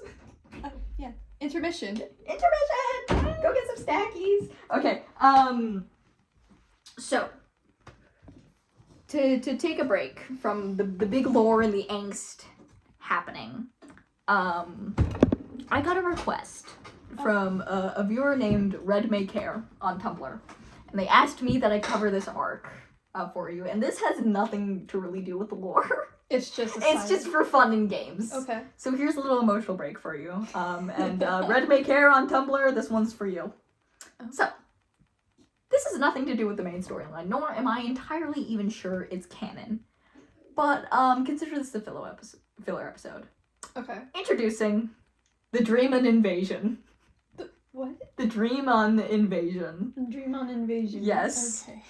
Okay, so at some point, Fundy and Tubbo became utterly convinced that demons existed on this server, in which they're not wrong, they're just kind of looking in the wrong direction. Okay. Okay, and they determined that Dream was most definitely possessed by a demon, and they started using things like protective circles and potions to ward him off. Alright. And this eventually culminated into these two attempting an exorcism on Dream. Because they're like completely convinced he's possessed by a demon. Like, the power of Christ compels you! Exactly! The power of Christ compels you! Alright, and they perform a ritual in which Dream stood in the middle of an altar and repeated phrases that Tubbo gave him. And while Dream did this, Tubbo and Fundy just kind of threw eggs at him before logging out of the game. Eggs? Tubbo logged back in early, and we actually got to see why they logged out. Because they had rigged the ritual to explode with TNT, and both Dream and Tubbo, because Tubbo logged back in early, died to the TNT as the ritual was being finished. Now, this ritual resulted in Dream having temporary amnesia. Amnesia is a big thing in this series, you'll see. In which he declared that fire was scary, his IQ was 75, and he had no idea who or where they were. Eventually, they decided the way to jog his memory was by using his worst fear. An iron door. Dun dun dun. An iron door? Yes, an iron door. Why? I don't know. You don't know why he's scared I of don't iron know. doors? Okay. I don't know, okay? So they lock him in a room, either with an iron door or just filled with iron doors. I don't know. I didn't watch that arc. Okay, and unfortunately, this backfired. Because it turns out they were right. He was indeed possessed by a demon. Oh. Alright? So he, gets full possessed. The demon takes control of his body, and he proceeds to break out of the room and hunt the two down. And Fundy then decided that the only way they could possibly bring Dream back to normal was that he must propose again. Yes, you heard me. Again. Because at some point in this series, Fundy tried to marry Dream, and Fundy tried to marry Dream. There was a whole proposal. There's a fabulous animatic of Become my groom. Oh God, what is the song from My Little Pony? With Queen Chrysalis. Somebody did a fantastic animation of Dream to that. No, they did not. They did. No, I know that song. Did. No, they did. No. No. Perfect. No, there's no way. You gotta show me that. I'll show it to you. No way. Are you kidding me? I will, if anyone, yes, I know English. Okay, no habla inglés. But no, Fundy at some point tried to marry Dream. No. Okay. So him and Tobo run about the server, trying to get the things they needed to recreate the proposal, dying several times in the process. And when they did have everything, Dream, Fundy redid his whole great proposal to Dream, and in which Dream not only calmed down, but proceeded to ascend into the heavens. What? And explode in the sky. And this arc is not canon. Not that I know of. Not that you know of, but it exists. Okay, look, they do mention it again at some point, so this could very well be canon. Maybe it's a fever dream. Do the Dreamons exist? You don't know. Okay? Oh, but no. So, he was fine after that. And it was all good and well, and until they realized that they didn't kill the demon. It just got separated from Dream, so... So where's the demon? It's still out there. Oh. Lurking. Watching. So is the demon gonna reoccur then? I don't think so. You don't think so? I don't think so. Sapnap does also join the Dreamon Hunters, aka Tubbo and Fundy, but nothing else ever happens after this regarding the Dreamons. So that's your little filler arc for you, where when Fundy proposed to Dream and Dream exploded in the sky. And somebody on Tumblr wanted you to mention it? Yes, and they were right. It was hilarious. Yeah. I had a great time researching this one. It sounds like a fever dream. It sounds like my kind of night. Your kind of night. Okay. Dude, demon rituals, throwing eggs at people. A marriage proposal. That's all great. I'm for it. Okay. Now back to our regularly scheduled things. Oh, after the ARG. Yeah. Tea break. My tea is cold. Yeah. And thus I cry. No. Don't cry. Okay. Okay.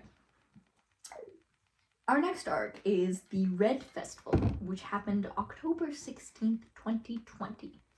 So, on October 8th, 2020, Schlatt gave the decree that there would be a festival held in Manburg in a week's time, and Schlatt wanted it to be a party based on the celebration of democracy and Manburg, with many mini-games and drinking, and everyone on the server, except Tommy and Wilbur, were invited. Did he actually say except Tommy and Wilbur? They are not invited. Even though they were already exiled, he had to They're not invited. specify. No. Not Tommy, not Wilbur. Okay. Wilbur. Wilbur. I said Wilbur. Warbler? Wilbur. Okay. Alright. So following the announcement of the festival, Wilbur created a little plot. See, he's getting a little tired of all of this. Alright, he's a little tired of Schlatt, a little tired of Dream, a little tired of everything. And he's like, alright, you know what? I'm gonna rig the festival with TNT. And I'm gonna blow it all the kingdom come. And he requests a meeting with Dream, to which Dream was actually the one to provide him with the TNT. Are you dead ass? Yep. Tommy showed up, attempting to persuade Wilbur not to blow up Manberg, even pointing a crossbow at him. But Wilbur persisted with his plan. And prior to this, Wilbur had spoken with Tubbo. Oh no. And he told Tubbo that, like, when you make a speech during the festival, I'm gonna give you a code word, something to say. And once you say it, run as far and fast as you can. Doesn't tell Tubbo what exactly he's gonna do.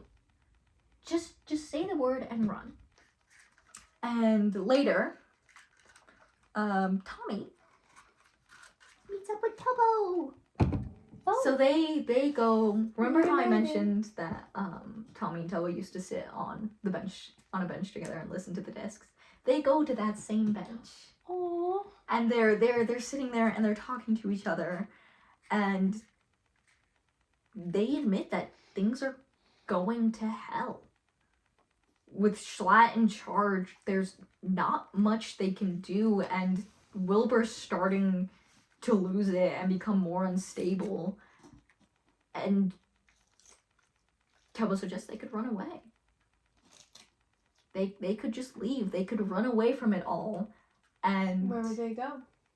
I don't know. Doesn't matter. Aww.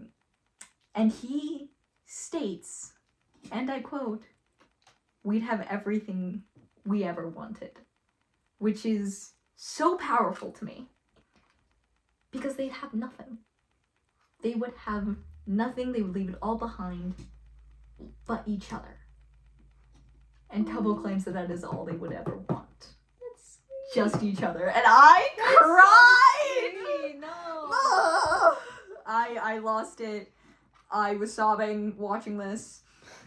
And Tommy genuinely considers it. But he decides, no, he wants to stay. He still believes they can help Wilbur recover. He wants to save Wilbur. And see, Wilbur and Tommy have a bit of a sibling type relationship going on. It does seem like where Wilbur's kind of like picked him up, and they have this very brotherly dynamic where Tommy looks up to and admires him so much, and like Wilbur is his leader, like his older brother. He wants Wilbur to be happy, and he will do his best to make that happen, whether or not Wilbur wants it. And I don't think this doesn't happen like within the series, but it has become a very popular fan interpretation that both Tommy and Tubbo, like throughout the L'Manberg War, throughout the Disc War, wore bandanas. Tommy had a red one, and Tubbo had a green one. And it's fandom interpretation that when they're sitting on this bench together talking about running away, they trade bandanas as like a sign that they'll always have a piece of each other there to feel connected, even though they're in these two separate places. So Tommy now has the green bandana, Tubbo now has the red one. And again, this is just fandom interpretation, but it is like so popular. I have rarely ever seen a design of these two without the bandanas. That's interesting. Oh, is that Ben? Yeah, that's my cat. Yeah. So, okay, I was just looking over because you mentioned the bandanas. Because I remember you putting. So Tommy has the green Tommy. one. Yeah. I didn't edit the Tubbo skin, so he doesn't have the red one. This one's a Tubbo, right? Yeah, that's okay. Tubbo. Yeah, I was just looking over it. Are you coming? I gotta close the door. Alright, we have a cat with us. Oh, there she is. So, these two exchanged bandanas, they reach an agreement. They're gonna stick together. And they're gonna try and save Wilbur. Now, on the day of the festival, tensions kind of rose between Tommy and Wilbur, whilst they tried to find a place to observe. Tommy attempted to convince Wilbur to call off the TNT plot, and which was much to Wilbur's disgust. He was going through with this. Tommy even tried to give Wilbur a cake made by Nikki to kind of remind him, like, hey, you don't want to do this. She'll be there. Do you really want to hurt Nikki? No. Nikki, but for good reasons. And Wilbur accused him of trying to guilt him into submission, which, yeah, he kind of was. And he announces that he doesn't care. He doesn't care about any of this. He doesn't care about Nikki. He's going through. And Nikki, during the festival, actually does see them sneak in, but says nothing. So she knows they're there during the festival. No, wait, Nikki! I know. Nikki! The games kind of ensue in which we just confirm that strong boy Tubbo, he takes out both Sam in a one-on-one fight and Q in a one-on-one fight. Oh, Sam is here? Yeah, Sam's been here. We just don't talk about him for a while. But he's just But no, Tubbo is world's strongest man. Okay, in which he's like, or was an athlete in real life. I think he was like a national trampolinist or something. Yes, and then he just Buff decided Bo. to play Minecraft. Buff Bo. I mean, Rambo did like fashion and had a piece in Vogue before he like moved to Minecraft. Everybody had like a interesting There's background. like an English major. Dropped out For Minecraft. Okay. He mentions it. Yeah. Okay.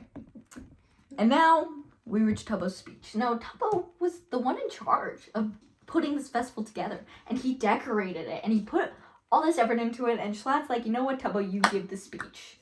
You put all the work in. Well, you do the speech. And so Tubbo goes up. And he goes through all his words. He thanks everyone for showing up. And he's glad everyone's having fun. And he says the code word. What was the code word? Let the festival begin. No way, that's cool. Yep. No, that wasn't a code word. That was like a code. That was a code sentence. Code sentence, code quote. Yeah. But no, and like Wilbur and Tommy have been arguing kind of throughout this, where Tommy's like, dude, you can't do this. You can't blow up the festival, and you can't put that decision on Tubbo. It's not right. He's a kid. You shouldn't make it his decision whether or not you lose your shit.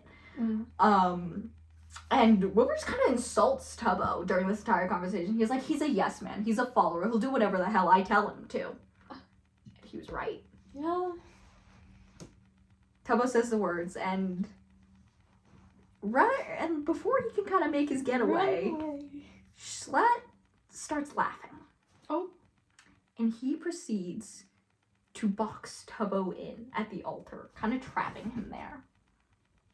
And he admits he knew Tubbo was a spy. He knew Tubbo was lying. How?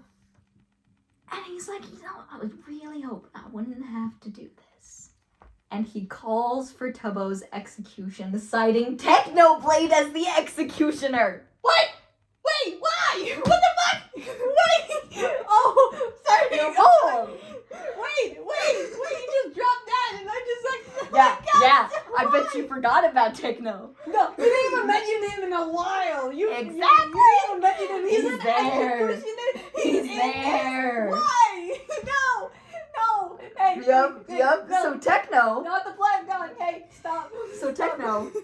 So Tubbo is just like trapped there against the altar. Q on one side, Schlatt on the other. No. And Techno's kind of trying to stall for time here, and he's like looking at where he knows Wilbur is, and he's like, what the hell do I do here? Because he doesn't want to kill Tubbo. Okay. And he's hoping Wilbur will give him word on what to do. But, Wilbur is kind of busy trying to stop Tommy from putting Schlatt's head on a pike. No, Tommy was pissed. That's so fun. And Wilbur is admittedly worried about Tubbo, but he's like, so there's a game feature in chat where you can whisper to someone. So like if you're a distance away, you can choose to whisper to someone, and that means they'll receive your message, but nobody else in chat will. So he's like whispering to Tubbo, like, are you okay? Do you need me to get you out? Is he gonna hurt you? Like, he's like whispering that, but he also notably isn't moving or actively trying to help. Unlike Tommy, who's just looking at him. Okay. And to both Schlatt and Dream's encouragement, Techno steps up to the podium. He loads his crossbow with a firework and shoots. Tubbo loses his second canon life. No. Mm-hmm. No. And this, because like if you've noticed in the picture of Tubbo, you might have seen like the detailing here. Getting blown up with a firework. Fans proceeded to interpret that he had major burn scars over the left. Do I have my directions right? No, right side. So they interpret that he has burn scars from the firework over the. That's Q. That's Q. Oh, that's cute. This is that's cute. cute. Oh, my bad. I thought. Okay. Hold on. But he has the major burn scars over this. the left side of his body. I should be good at this. It's just that like. Is she gonna get it right, folks? Hold up. Yeah. Okay. So you can see like he has the red here. So getting shot with that firework is actually interpreted as like him getting those severe burn scars up the left side of his body. And so he loses his second canon life. And when Techno shot off the firework, he was close enough that he too took damage. And I've seen some people interpreting that as a crossbow like malfunction or misfire. So Techno, like, there's interpretation that Techno damaged his hand after shooting it at Tubbo. Oh. And Techno, after shooting Tubbo and taking his second cannon life, doesn't stop. He just proceeds to reload the crossbow again and shoot Schlatt. Oh, what? Then Q, then Nikki, then BBH. Techno goes on a rampage. What? They and let just him loose. Completely goes on a rampage. But as far as I know, despite his rampage, Schlatt is the only one who canonically loses a canon life here. Mm. So Schlatt's down alive. Techno goes around. He starts killing everyone. Wilbur was kind of like holding Tommy back to keep him from intervening during the execution. Tommy ender pearls. Which is like a teleportation device. He ender pearls down to the podium to try and get to Tubbo. He has a whole fight with Techno at first. Like, it just ends up in an entire bloodshed. Right? And now Tommy and Wilbur have revealed themselves to being there. And Nikki, like, refuses to sit during this. She just completely goes full activist mode. She's shouting, she's causing trouble, she's doing all of this, and to the point where Schlatt even like orders her execution as well, which is when Wilbur fully steps out, and he kind of walks in front of Nikki, and Wilbur, defended by Technoblade during this to make sure nobody gets in the way, kind of made his own speech to Schlatt before telling Nikki to run. With her safety fully compromised, she fully defects to Pogtopia. So she's with them now, and this bloodshed is why it is called the Red Festival. No wonder. Yeah. Blood. But let me explain. Red. A little something. So I kind of left this for the end here. Techno did not want to shoot Tubbo, nor did he really want to attack anyone else. So remember how I mentioned that the chat and the live viewers appear as different things for people? Oh, what's for Techno? Their voices in his head. No. Thousands. And they are the reason he is the blood god. Every now and then the voices get too loud. They demand bloodshed, and he feeds them. That is why he is the blood god. What is... They demand rampage, they demand blood, and he obliges. Why is his chat like that? They're not always like that, but that's the general interpretation. So it's like a... So whether or not chat themselves is like being all malicious or mean, Techno, the character, does suffer from voices. Aww. And they are usually the reason why he kills. So like the voices in his head got too loud and he just went on a rampage. He is very susceptible to peer pressure, okay? Leave him alone, my sweet baby boy. He's not even a baby boy. He's my baby boy. Okay. Okay. Yeah, you have too many baby boys. A stamp of adoption for all of them. Actually, no, wait, no. We have Techno Dad. Techno Dad can keep him. And now that things have kind of fully gone to hell, we've reached the war preparations. The war? Oh yeah, because there's still a war. Yep, there's no going about this secretly anymore. There's no trying to convince Q to turn on his fiance. There's none of this. They're like, screw it. It's going down. We're yelling timber. Okay? No. So, Wilbur, Tommy, Nikki, and Tubbo make it back to Pogtopia. Tommy challenges Techno to a fight. What? Because you just killed his best friend. Oh, I guess so. They like take off all their armor, all their weapons. They make like a little pit within Pogtopia, and these two throw on down. His last life, though. Yep. These two throw down in a fist fight. Techno does win, but Tommy manages to hold his own enough that he kind of weirdly gains Techno's respect at the end of this. Okay. And Techno's like, look, the only universal language is violence. Okay? And he, after the fight, which Tommy loses, Techno agrees to help Wilbur destroy it all. To bring L'Manberg down. In fact, I think they continued fighting until Tubbo, like, stepped in and asked Tommy to stop. It was also determined that during their fight, Nikki was the one to help bandage and patch up Tubbo after his firework injury. And Nikki, Tommy, and Tubbo, they kind of go off into their own little thing, and they agree that Wilbur has gone crazy. He has lost it, and they're gonna look after each other. They're gonna make sure they're all okay. And they kind of form their own little alliance within Pogtopia. In which Nikki, I think, was involved in the pet wars with Tommy, too. So they already have some history. And Quackity, after the Red Festival, is steadily growing tired of Schlatt's behavior. Tubbo's execution being one of the driving factors. And when trying to address it, it devolved into an argument with Schlatt insulting and belittling him. And Q, in his rage, defected from his role as vice president and killed Schlatt, taking his second canon life. So Schlatt's only on one life now. Wow. Yeah. And he defects to Pogtopia. Even though he kept him alive when he was, like, dealing with... yeah, Schlatt is an abusive partner. Yes. And Quackity got enough. Killed him. He finally had enough. He finally did. Respect. I support Quackity's rights and Quackity's wrongs. Amen. Okay. Fundy, who was kind of acting as Schlatt's right-hand man throughout all of this, like he was the one to take down the L'Manberg flag, also defects to Pogtopia, in which Wilbur isn't very happy to see him. Because the one was like, oh, yay, my traitorous son has returned. Woo. Yeah. And I'm like, damn! Where have you been, too? Yeah.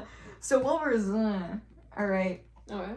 And while Quackity and Fundy have defected, they kind of find Wilbur real tempted to press the button he rigged all the TNT to, because remember I mentioned he rigged the festival? Yes. He didn't get to do it during, the festival. Obviously. But like they find him like real tempted to press it, and they're all just trying to talk him down. Like Quackity and Fundy just showed up, and they're like, "Hey, buddy, let's step back from the button." I think I remember that button. Oh my! This is the same. Oh. We'll get there. We'll get there. We'll get there. We'll get there. We'll get there. Wait. We'll get there. Don't spoil it. Don't spoil it. Okay. I'm just like, it's all connecting now because I'm like, hey, okay. Don't worry about it. I'm worried. Wait. Don't worry about it. Don't worry about it. Remember, I don't even know any No, of this. don't. You. Don't worry about it. Don't No, wait a minute. Okay. Alright. Okay. God, where was I? I hate you. Alright, and Fundy, to kind of, he admits he messed up, okay, and he proceeds to hand Wilbur all the logs he took during Schlatt's administration, which covers not only his, like, abuse and his horrible personality, but of Schlatt's health defects. Uh-oh. Remember I mentioned he had a failing heart? Failing heart? That Yeah! even, protected. So now Potopia's got, like, it's got a whole alarm here, like, Jack might join? I don't know. I don't remember if he does. Sunday, Wilbur, these three, him. Oh, wow. So we got, like, a whole setup here. Maybe. Nikki is dissuaded from fighting in the final battle by Wilbur. Again, he doesn't want to see her hurt. As much as a jerk and he's losing it, Nikki is his best friend. And he doesn't want her there. He convinces her to hide out in her bakery. Oh. And he's like, just stay there till it's over. And he hands her something called blue. What exactly blue is, we'll get to later. BLU or the color blue? The color, like, it's named after the color blue. Oh. Like, he hands her some blue, and we'll get into what that is later. Okay. And tells her to just stay away from the fight. Aww. Alright, because he doesn't want to see her hurt. She's the only woman as well involved, right? Yeah, I feel like she could. Yeah, Nikki's one hell of a badass lady. Okay, and now during this we have Bad Boy Halo over here. He's been doing stuff in the background. He's been here since the beginning, by the way, and he kind of has his own little area called the Badlands, and it's like him, his best friend, husband, soulmate. Oh my god, they were roommates. Partner thing, probably. But him and his may or may not be husband Skeppy, and a guy named Ant Frost. They're kind of all teamed up, and they just decide that they're gonna fight for whichever side is losing, just to cause as much chaos as possible. Wow. Oh yeah. Wow. Yeah, so they kind of bit in the back. Now during all this war prep, they're getting things together. Wait. Am I blind? No. No. Yeah, well. Am I blind? You have glasses. I think I'm blind. I think I put that in the wrong place in my notes. Okay, so, by the way, during this entire war prep, apparently MCC is canon. At least this MCC. So MCC is the Minecraft Championship. Which is hosted on Hypixel, and like every now and then they just host a huge championship for like all the Minecrafters and the YouTubers, and you can like go on the teams. It's actually really cool. Okay. And apparently this MCC is canon, so like people just put down their weapons for a day and go play some games. And meanwhile, Techno proceeds to grind out a bunch of materials and creates a vault where he gifts the entire crew like full sets of armor, weapons, potions. He just boom. Gentlemen, check out my hoard that I got. Check out my hoard that I grinded for all of you. Look at my loot, gentlemen. Yes. So he hooks them all up with gear. And now, kind of throughout this entire war prep, a lot of people have been suspecting that there might be a traitor again. They don't know who, but they suspect that, like, somebody might get in the way of what's going on here. And Dream outright confirms that someone has been working for him. He doesn't say who. Right, and during this, Wilbur actually raises his hand, but no one believes him. Where they ask, like, oh, is there a traitor? And he just... No one believes him, though. And then as they're heading toward Manberg, like, they've got their gear, they've got their people, they're gonna head toward Manberg, this is gonna be an all-out war, okay, we are ending it here.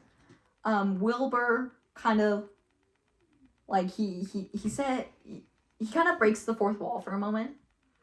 And he, like, looks at the camera, and he promises, he tells the audience that he won't blow anything up. And he winks at the camera. He also, Wilbur, throughout this entire story, has refused to wear armor. That's because he has the belief that violence shouldn't be the answer. Mm-hmm. He believes you should settle things with words. We'll get a little more into that after. And while kind of walking to L'Manberg, he starts hanging back behind the group. And he's just watching them all walk in front of him. And he takes a photo of the entire group. So even while in the depths of his insanity and his despair, he still cares about them. He still takes this photo of all of them together except him. And he kind of wants to cherish them, even if he's detached from reality.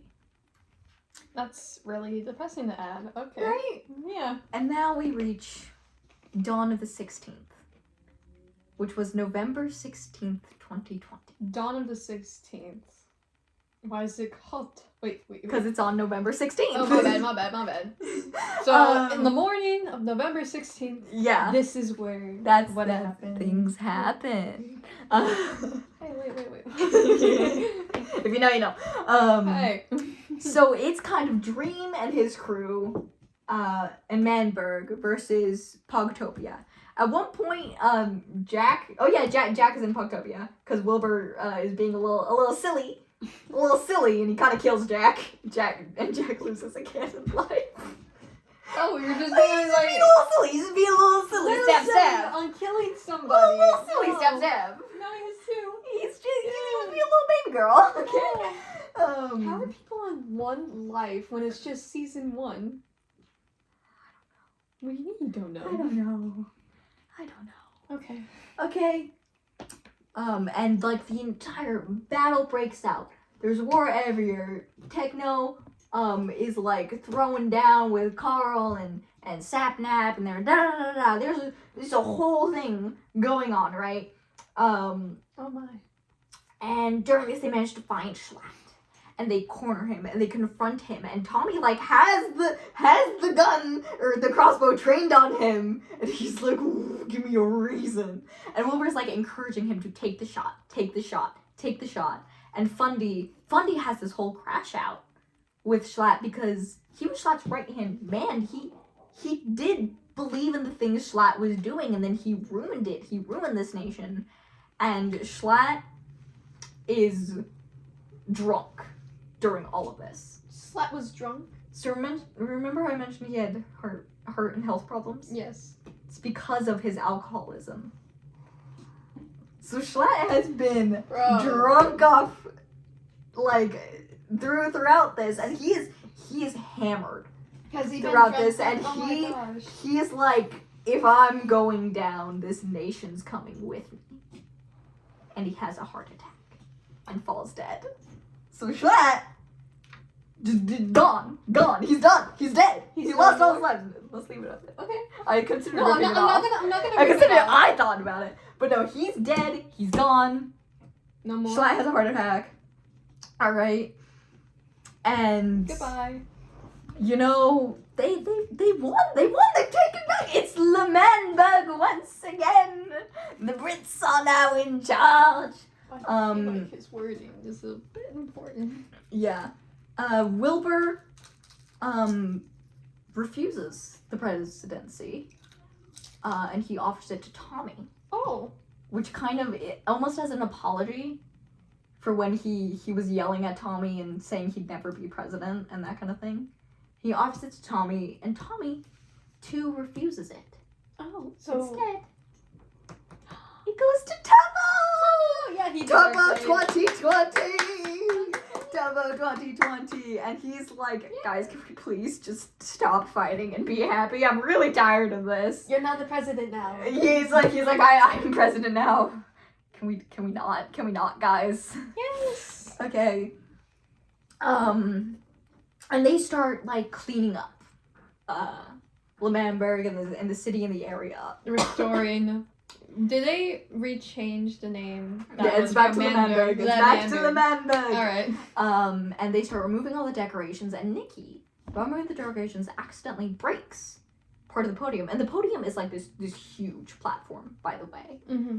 And she breaks the podium, and inside, she sees a room covered wall to wall, like with scratches and scrapes and signs into it, like just all these words sprawling across the walls.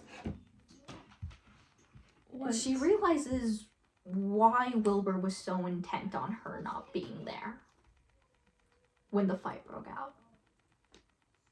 But she doesn't say anything. What? And she closes up the podium again. She doesn't say anything again. Doesn't say anything, closes up the podium.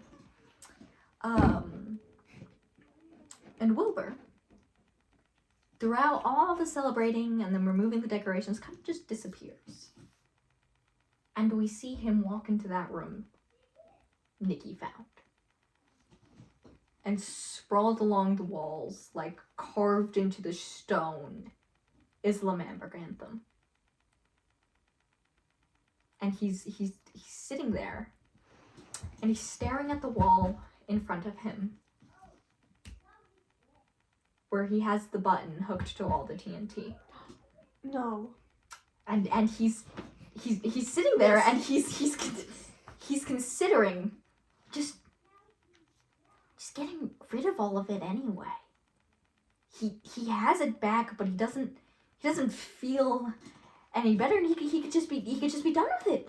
He could be done, and it would be fine. He had it back, but it wasn't really his. And he's past the point of getting better himself. He can't do it on his own. And he's kind of been planning for this. It's why he wanted Nikki to stay away, so she wouldn't be in the blast radius. It's why he didn't want to wear armor. He was preparing for his own death. Oh. Once he plans to set this button off and die in the explosion. And he's kind of been showing this detachment from life and the suicidal ideation throughout the entirety of Manberg, where he just has this disinterest in things and this desire to get rid of it all, including himself. And while he starts to lose it, a voice comes in behind him. And Phil is standing in the doorway. Oh, Phil! And he asks, and he's like, "What are you doing?" And we're just like, "Oh, I'm not doing anything. You know, we're in LoganBerry and we won, and it's great." And Phil's just like, "And where exactly are you?" And Wilbur's just like, in LoganBerry. You wouldn't know it. You wouldn't know where." And he turns, and Phil's there already. And he breaks just a little bit. And why Phil knew about LoganBerry and where LoganBerry was is because throughout this, we find out Wilbur has been writing him letters about what was happening. So Wilbur's just kind of been sending him letters, like, since the beginning of this. Oh. Sending Phil updates. And Phil kind of seeing that something was wrong made his way here. And Phil just, like, tries to calm him down. And he's like, "Hey, it's okay. You've won. You've got it back. It's okay now. You don't have to do any of this." And despite the reassurance, Wilbur just continues to spiral. Okay, and he can hear above them fighting start to break out. And there's people shouting, and there's these like minor explosions, and he's like, but did we win? They're fighting right now. This isn't worth it. And he turns to Phil, and he's like, you know, when I started this nation, it was so great, and now it's not anymore. It's gone now. And you know, during the revolution, we had a traitor. I don't know if you know his name. His name was Eret. And he had a saying, Phil. It was never meant to be. And he presses the button. Oh. And the TNT starts to go off. And Wilbur is almost surprised, because he admits to Phil he didn't even know if it would work. He didn't even know if the TNT was still connected. It's why he felt like he could do it. It's almost a Russian roulette. But the TNT starts to go off, and Phil leaps across the room. He cradles Wilbur, turns him away from the blast, and uses his own wings, because Phil is an avian, uses his own wings to cradle him from the blast, and they get launched across the room.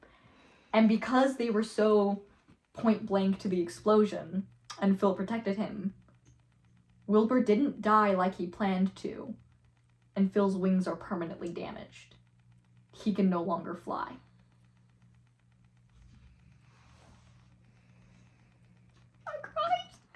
I cried. Damn. And meanwhile, Oh. during Wilbur's crash out and Phil confronting him, now there is a headcanon that because chat appears as crows for Phil, there is a headcanon that when he showed up, the entire sky just went black from how many crows were in the air. Which is one hell of an entrance. But meanwhile, while Wilbur's kind of under the podium, and Tubbo's, like, making his grand speech about this presidency, Techno's not having this. See, he's been lied to. He agreed to help Poctopia and help join them because he was under the impression they were taking down a government. Not just because they wanted the seat of power. He thought they were getting rid of it. And no one told him otherwise. So he sees Schlatt get displaced and Tubbo take the podium, and he feels betrayed. They lied to him. They used him because he is the blood god. He is the blade. They wanted him as a fighter, not as a friend. No. And we get his speech and his warning to Tommy. And he says, I actually have this quoted here. Or it's, Tommy, do you think you're a hero? Is that what this is? And Tommy's like, no, I just wanted L'Manberg. And Techno calls out, he was like, you just wanted power. Okay, you just did a coup. You just did a hostile government takeover and then immediately instill yourself as president. And then you gave it to your friend, but that's still a tyrant, Tommy. The thing about this world, Tommy, is that good things don't happen to heroes. Let me tell you a story, Tommy. A story of a man called Theseus. His country, well, a city-state technically, was in danger. And he sent himself forward into enemy lines. He slayed the Minotaur and saved his city. You know what they did to him, Tommy? They exiled him. He died in disgrace, despised by his people. That's what happens to heroes, Tommy. The Greeks knew the score. But if you want to be a hero, Tommy, that's fine. If you want to be the hero, Tommy, then die like one. And he summons a wither. No. Which is this 3-headed skeletal creature. Like a giant lizard. I've seen it, yeah. And it just starts ravaging the battlefield. Oh. And that's why Wilbur hurt fighting. Oh. Where Techno in his betrayal, just kind of, whah. Alright.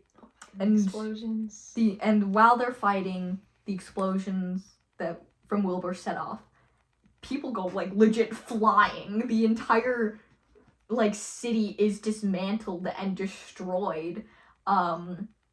During the fight, Techno had set his sights on Tommy and started attacking him, to which he once again had that crossbow with the firework, and Tubbo hit Tommy out of the way and took another shot, which is why his scars are so extensive, because he took a firework to the face not once but twice to protect Tommy. It's all going to hell, and the explosive Wilbur set off kind of go off perfectly, where they blow out the front wall of the podium, so he's almost on a stage with Phil, where they can all see him. And Wilbur starts laughing. He is euphoric at the destruction of his nation. His unfinished symphony, forever unfinished.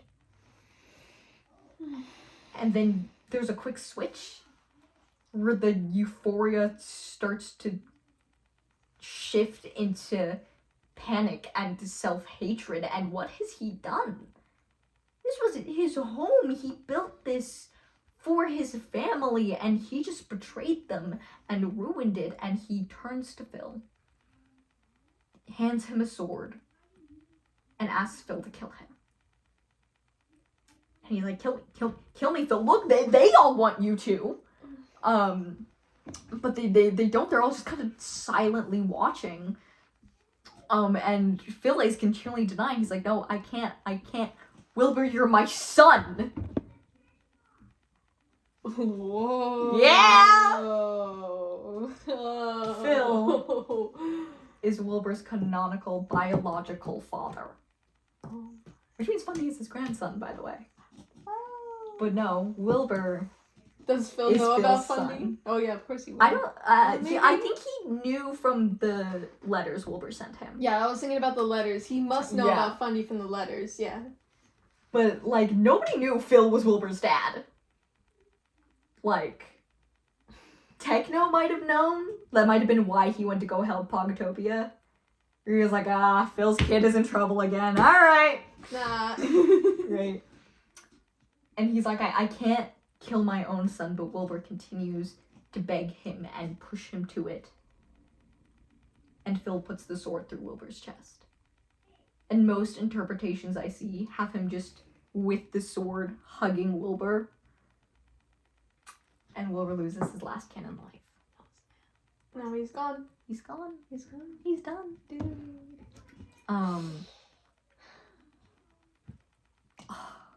Sorry, I just had to. Just kind of had to sit with that. Now let me elaborate a little. Okay. On the family tree here. Okay. So we don't really see this a lot, and that's so. Phil is Wilbur's dad. Mm-hmm. But who is his mom? Is it his mom? The giant lady.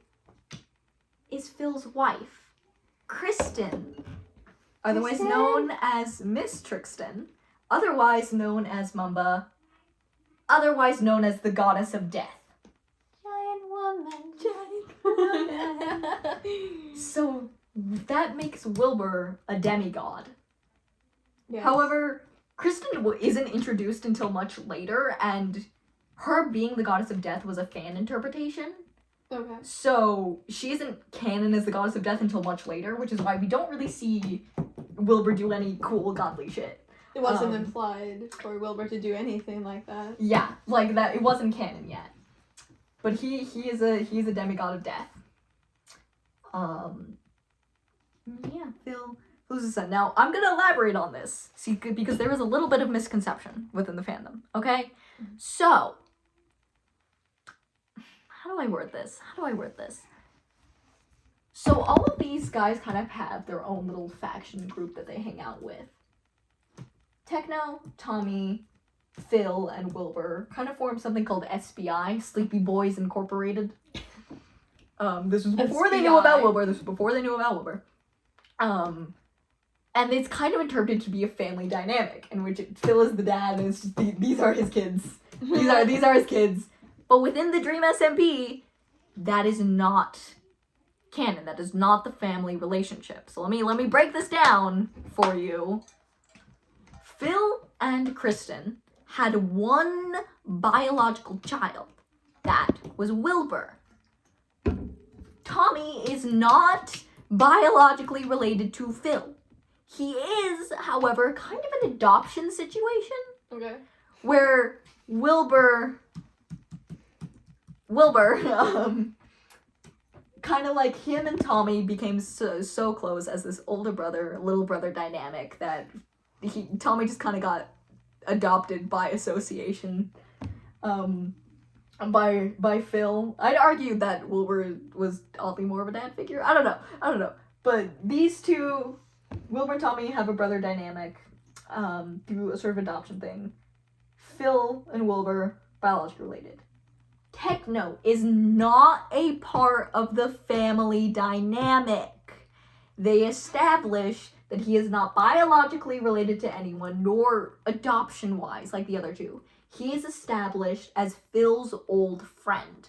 And by old, I mean, like, they've been friends for centuries. Long term. Yeah, because Phil is functionally immortal. I'll explain that in a sec.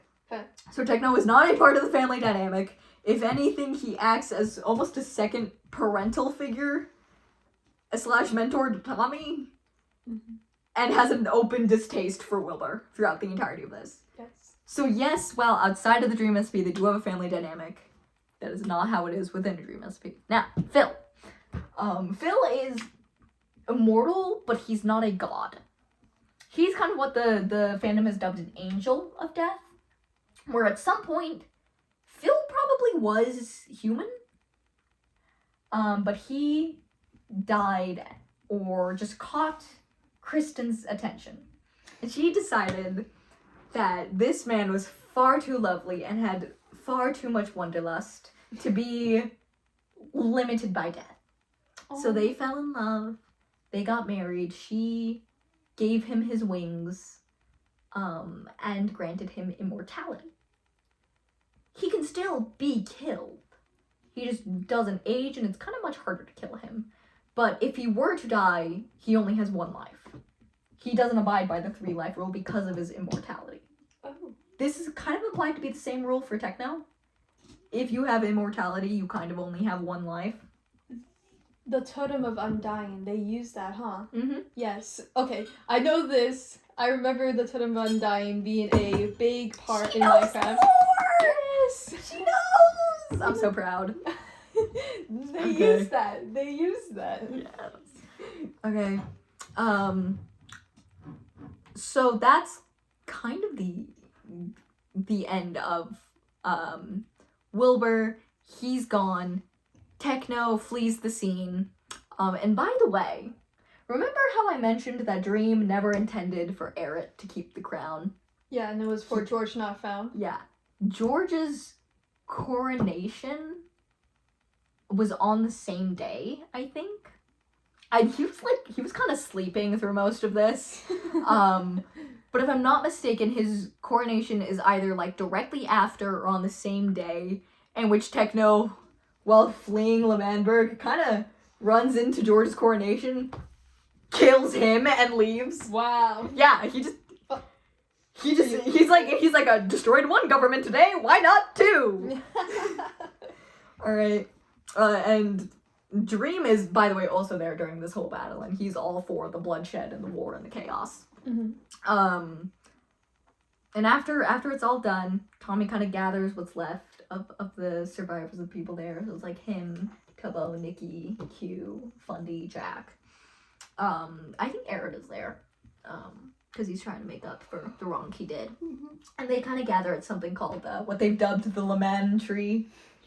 It was a tree planted by Nikki that has somehow managed to survive this entire thing. Damn.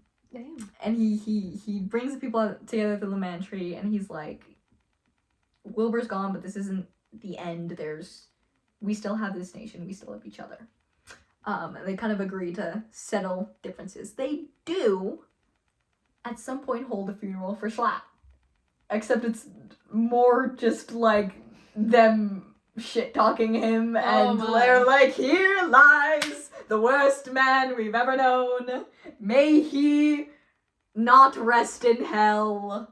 And at some point, they might have an auction on his body parts. I don't remember. But at some point... Whoa. You mean, wait, an auction on his body part? Yeah. What do you mean you're gonna go drop that off? No, hey. No, there's more. I'm not done. Ew. So while they, at some point during the funeral, Crackety kind of gets his hands on Schlatt's heart and eats it. Yeah, that happened. So Crackety took the divorce pretty hard. So the same heart that is failing for yeah, him to die. The hardcoreness and the symbolism of that, though. Like, literally eating his ex-fiance's heart. That's wild.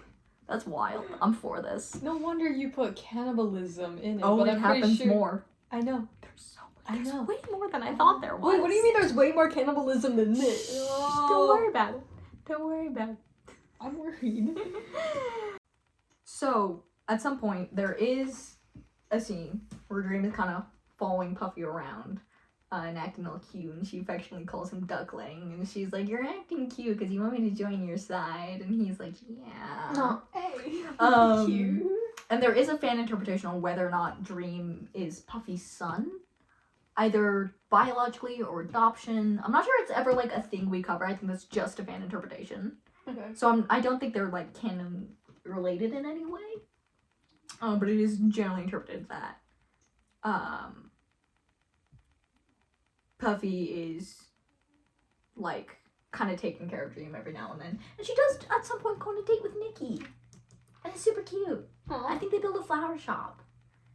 They have a bakery and a flower shop. Right? Aww. So that's a kind of lighthearted note to end season 1 on. That's good. You made it through season 1! Oh my gosh, that was like 2 hours and 30 minutes maybe. That was... Okay, so my battery cut out midway through this, so I'm gonna have to do some editing. I didn't want to do editing, but I'm gonna have to do some editing. Yeah. We don't even know when it, like, cut out.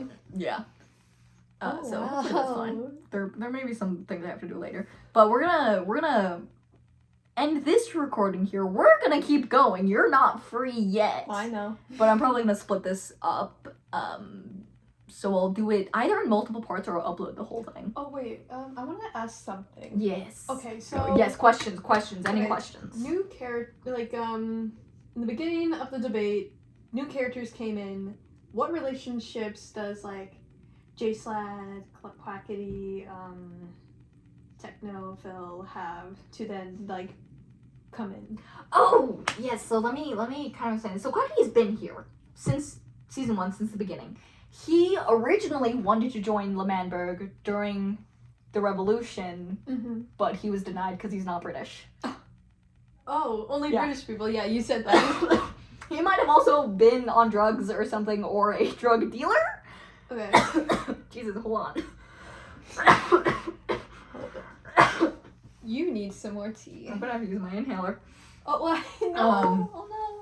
Schlatt, as far as I know, really only knew these two before. Okay. Kind of coming in. Techno didn't, like, he's done, outside of DreamSP, he's done, like, collabs with SBI. But his character himself really only knows Phil. That's his bestie. Yes. Okay. Arguably soulmates. I need them to be together in every universe. Do not separate. Frequently bought together. Do not separate. Yeah.